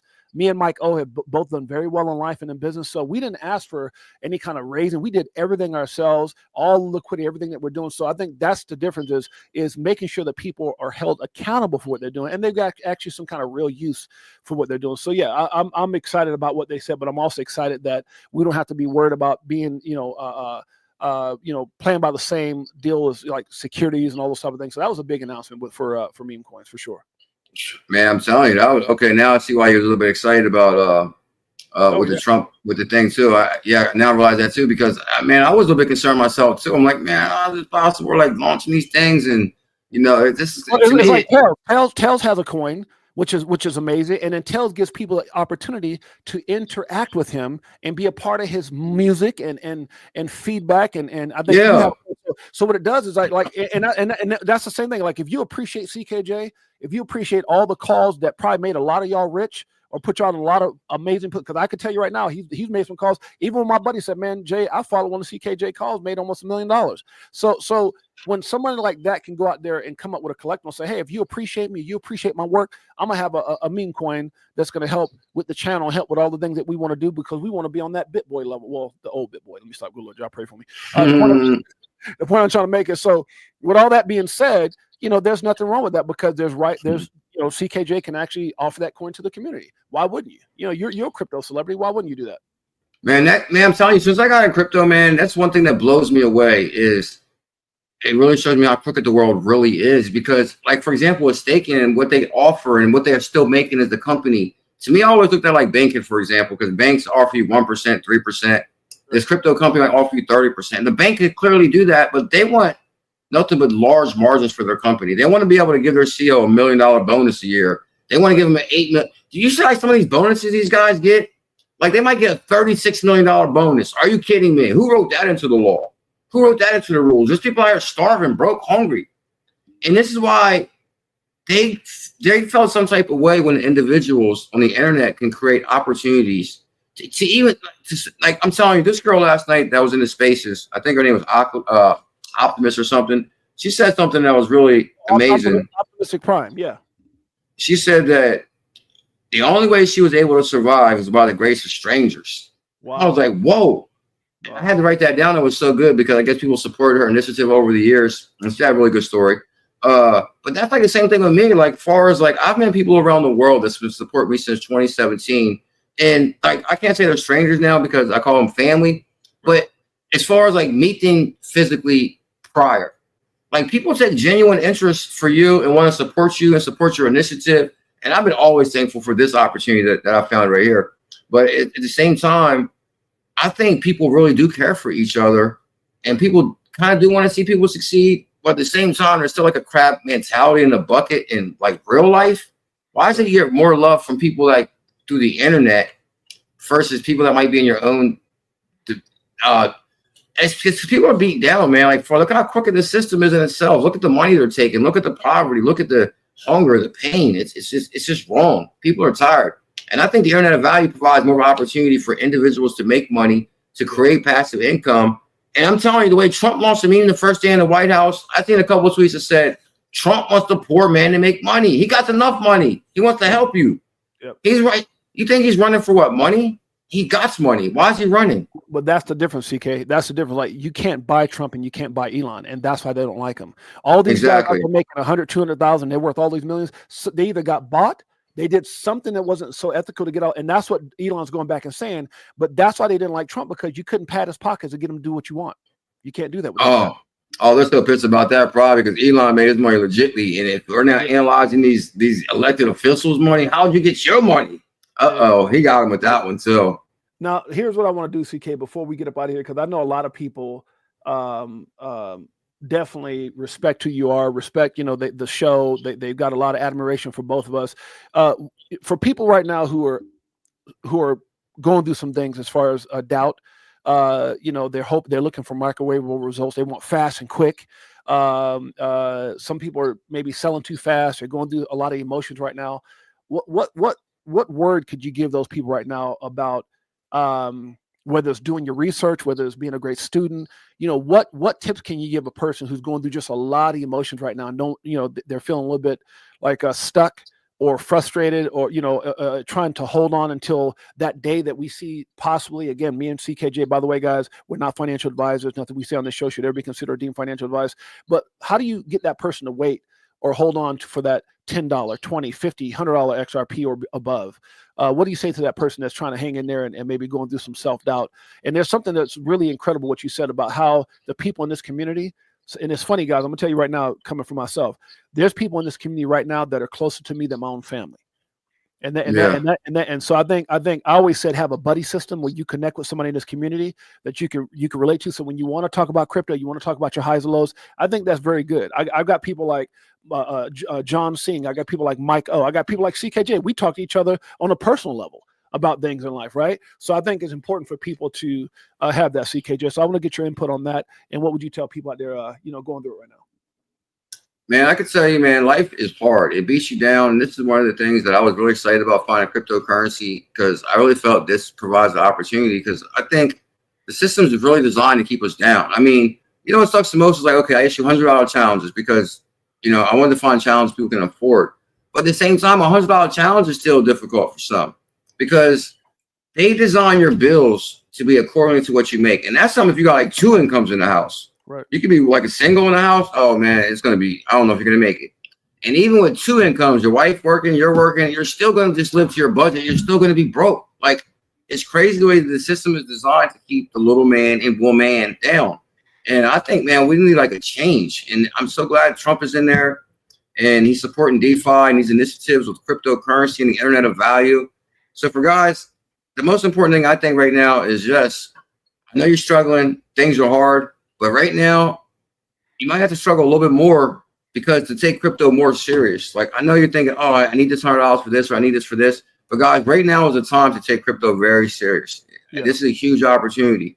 I know it's going to be difficult, guys, but without no pain, there is no gain.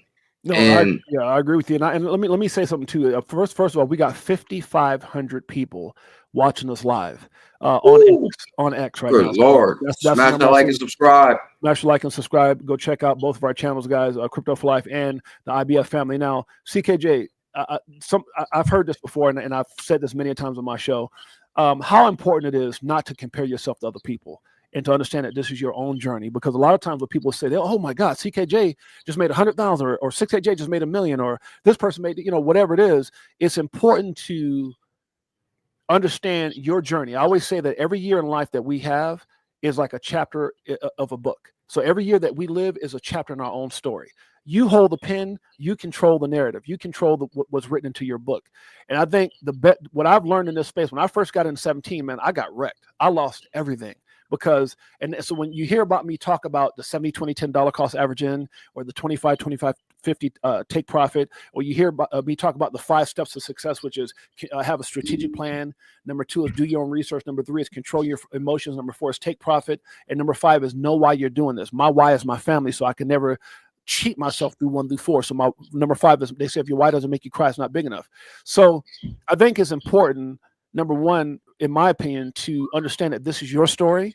That's why it's important for you not to listen to everything. Like if CKJ say something, I can tell you right now, CKJ has made calls, and you know what I do?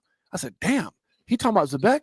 Damn, he's called out some of the most. I remember he was talking about 100,000 Matic for $100 or something like that. I mean, you got some deep ones, brother. But when you were saying that, I went back and did my research. So I think that the point I'm trying to make is people have to understand this is your journey, and you have to make sure that you move accordingly and stop trying to compare yourself to other people. What would you say about that, CK?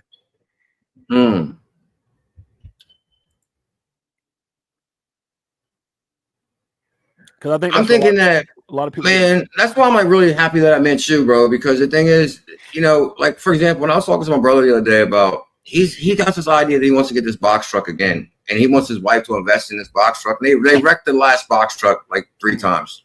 I'm like, bro, things come with experience. You got to have experience. And he's like so pissed that I would question him that he should take somebody with him that drove a box truck before, or you need somebody to teach you the way, or like you can learn. Like there's little, and he's like, well. Because the mistake that they made, like he thinks he's not going to make that mistake. Okay, you learned that mistake. What about the other mistakes out there that you haven't learned about yet? There's other mistakes out there. That's right. And he's like, oh, I got this.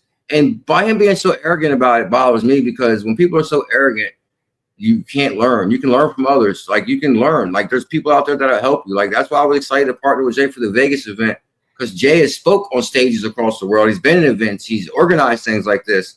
And I know that Jay will be very beneficial to putting on a good event for everybody to come to. And that's why it's important to come to this Vegas event, guys, because this is right up. This is Jay's avenue, and he's putting together an amazing event. So guys, the thing is, life is hard, but we can learn from others. We can, team up with good people that want to have our back, and we can do something. Like teamwork makes the dream work. That's right. So yes, it is hard out there, guys. I'm with you, but I'm here for you. Jay's here for you, and Jay does an amazing show every day, amazing news, amazing research. I'm telling you guys, crypto is the opportunity. This is the evolution of money. Don't give up. Stay strong. And it did catch me off guard where the one guy said he's in his car, and that's what bothers me, man. Like electric bills are $200, and they want to charge people for water and rent. And that's like I'll be watching these social media videos where these people move to a certain country and the rent's $200 a month and $100 a month. And like, don't get me wrong, the income level is lower there, but at the same time, it kind of shows you that people in America, like, we're overpaying for everything. This is wrong. Yeah. We need to start supporting each other and love each other and help each other. That's right. And I think one of the biggest things too is just be patient, because you don't want to be in a world of regret. I mean, and it could be the smallest things, right? I know that there's something that I went out and did like some months back when XRP was still around a certain price, and then XRP went up, and I was like, damn, I want to spend that much money on that. And man, that could have been 5 or 6 times more if I'd have just put more money into this asset. So I think the biggest thing, what I would tell people from my end, is just be patient. Don't get in a hurry. Don't be in a rush. Understand that, it's almost like that old saying, do the things today that other people won't or can't do, so you can have the things tomorrow that other people won't and can't have. And so it's just about being patient, man, and having a strategy. I definitely agree with that. Did you see Bebe at the last moon party or something? Jay saying that, I remember 6'8" telling the story at the XRP moon party in 2023. Did you meet Bebe? Oh, there's Bebe's picture. I don't think I ever saw Bebe before. Yusuf El Bebe. Yusuf El Bebe.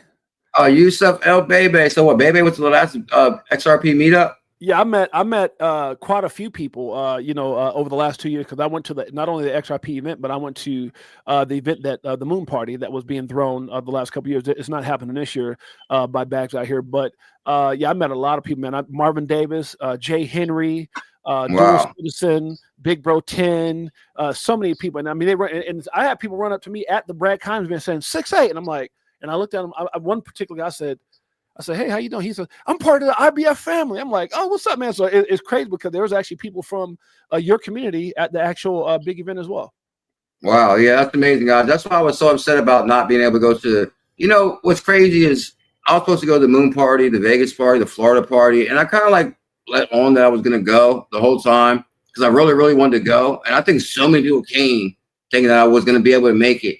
But by then it was already scheduled to go, or they already paid, got their ticket or already coordinated to go. I let a lot of people down, and I apologize, guys. I was in a bad relationship at the time, and I was really restricted on a lot of things I could do without a lot of drama in my personal life, because I was actually already dealing with a lot of drama in my personal life.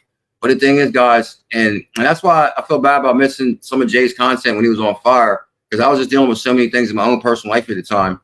And so I'm telling you guys, this is like my first year where I'm free. I'm back. I almost feel like it's 2018 all over again. I'm telling you guys, I'm looking forward to the meetups. I'm looking forward to meeting all the crypto pioneers. This is like the first event where CKJ returns. It's going to be epic. I'm looking forward to meeting Bebe, Marvin Davis. There's so many good people. I can't wait to give Jay a big old hug. Like I'm telling you guys, Tails perform. Guys, listen, May 31st, Las Vegas, 68J, CKJ is coming to Vegas.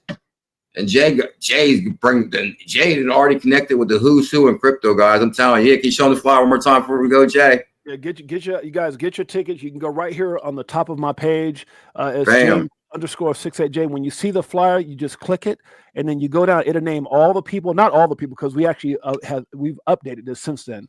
But you can go over, and if you go to the bottom, this is a link you can actually order your tickets. Guys, don't miss it, because I'm gonna tell you right now, it's not about trying to make money. And CKJ brought up a really good point. If this was about trying to make money, we could have actually charged a couple $100. We could have charged what, but I told you, I said, CKJ, this ain't about money, making money. Honestly, I said, this is about getting people in a position where we can all meet, we can all see who our real family is, we can all connect and continue to build these relationships. And I wanted to make sure that people couldn't afford to come.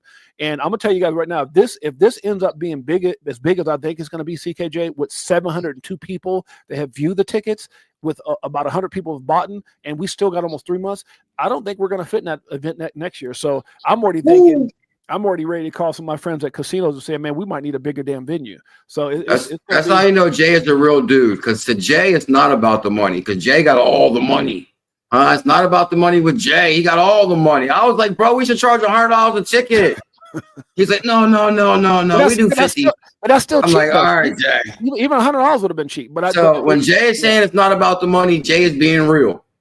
So, but the thing is, guys, I mean, come on. But of course, we wanted to have an affordable, and I'm just being real, guys. I'm just being real because I'm real. But the thing is, that's what I like about Jay. He's an authentic dude. He's a real dude. He's trying to really put on a cost saving. Or what's the word I'm looking for here? Like cost efficient. Cost efficient. He wants to put on a cost efficient event, guys. You're only going to pay enough to even get there, and depending on what kind of room and board you might have to get. So Jay definitely wanted you guys to benefit on the value of what you're getting at the event with a super cheap ticket. Right. So guys, you might want to attend this one, because I don't know if it's going to be that cheap next year. Yeah, I'm gonna tell you right now, man, it's gonna be up, and I really do believe that. Isn't there like a date of April something, CK, that the SEC and Ripple is supposed to meet again? Like there's something on April 16th or something.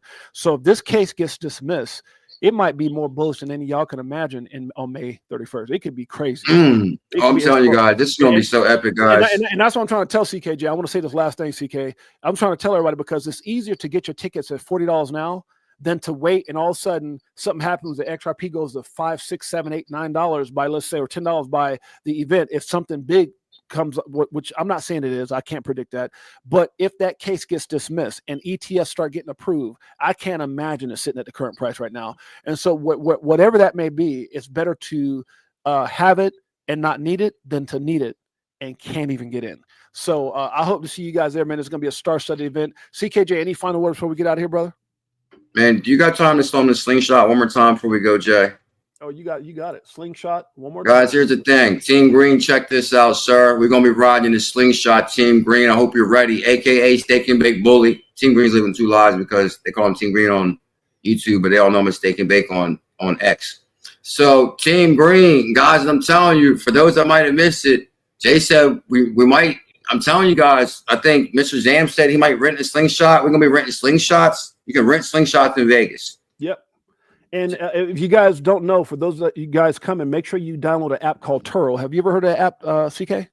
No. So you can download that app and see how much it is to rent it. Slingshot. Yeah, it's really, I think they're no more than. How do you spell that? Turo. Turo. Let me see. Okay. And if you go to Turo, we say Tero. TU. Oh, TU. RO. And you rent that, and you can actually rent them, man. They're really inexpensive to rent. So I think it's maybe like $20 to $30 per day. Whereas if you try to go to the actual deal, like if you try to Yeah, I don't even know if there's 100 tickets left, guys. I only know if there's 100 tickets left. I told Jay this event will definitely sell. I'm predicting it'll definitely sell out. I think it'll sell out. I thought it was gonna sell out like the first 30 days. I thought it was gonna sell out the first weekend. Yeah. But I'm telling you guys, we got maybe 100 tickets left. It was only 200 tickets. Here's a video I'll put up to show the crypto. There we go. When y'all see the line of the C for Life and the IBF family coming through in the slingshot.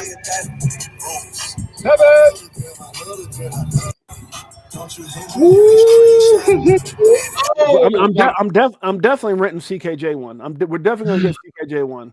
Oh man, that's what I'm talking about, guys. I got a feeling we're gonna have the longest line of slingshots ever in it. Because see, Brad Kimes going out there. He's not out there riding around in slingshots with you and everything. You might not even see Brad Kimes. He's gonna be hiding somewhere. You know, here's the thing, guys. We're out there right with you. We're gonna be riding around Vegas for the slingshots. Let's line them up. What do you want to do? What do you want to do? Here's a picture of the slingshot right here. See if we can find it. Yo, what's good? It's your boy Crypto Tales, and I'm out here in Vegas. You know what I'm saying? Going to that North Cal meetup, but I have a 5-hour layover, so I'm out here chilling. About to link up with my boy 68J. You know what I'm saying? Just in time. You know what I'm saying? Got the whips out in front. Oh my God! Snap! Okay. What's up with it, man? Oh snap! Yeah, come on, I think man. We're gonna get you right. I seen the convertible. I think they said what? You put up in the Porsche convertible. Hey, we're gonna get you right, man. You guys come on out. It's gonna be a star study event. And by the way, the reason I'm telling people to do it now because if you plan now, it's actually not very expensive. Flights can be cheap. Hotels are very cheap. Yeah. In advance. Matter of fact, some of y'all can probably go to some of these Vegas. If you don't know this, before I used to live in Vegas, we used to contact. You go to Vegas and just look for free stay in Vegas. And they might make you watch an hour video, but hey, you might be get your whole week for free.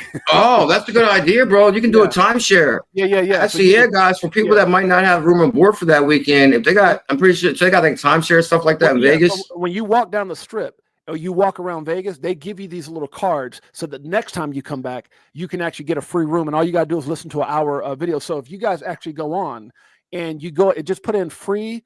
Stay in Vegas or timeshares in Vegas, you can actually go right now and they'll book you ahead of time. And all you got to do is get here. You might get here that day and have to go watch an hour video and all of a sudden you're here for free. So there's ways that you can do it, man. Trust me.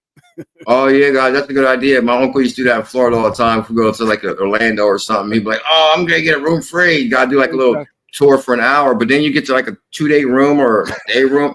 You know, like as long as you're there. So guys, people are broke. Do what you gotta do. But the thing, guys, if you need a ride from the airport, call me. I'll work something out for you. No. I'm gonna have a slingshot ready because we got to have CKJ pull up to the event. So when we do the crypto bachelor and the lady see him get out the car, and I'm like, "Hey, would you pick me, CK?" Let me stop. Oh yeah, this is gonna be like that one video I see them guys do at the Eagles Stadium where they're playing this song when they get out at the event. Imagine CKJ pulling up in his slingshot. Oh, and then we're doing the most eligible bachelor too.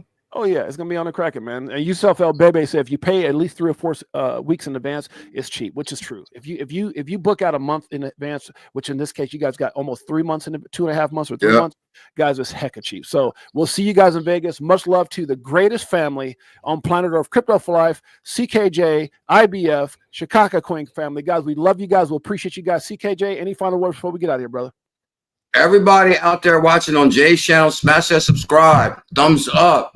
And after this video is over, if you remember, go back and comment on Jay's video, comment on my video, help the algorithm, guys. We're going live once a week together until Vegas. Once a week, we're going to have this countdown to Vegas. Once a week, me and Jay are going live, guys. I'm telling you, this is the place to be. Finally, CKJ and 68J have reunited. Huh? I brought the money with I brought the money with me. Jay. Hey, we're here. Greatest family on planet Earth. EARF. Until next time, it's your boy James, aka Jay, and 68J. Peace. Much love. Mahalo. Mahalo.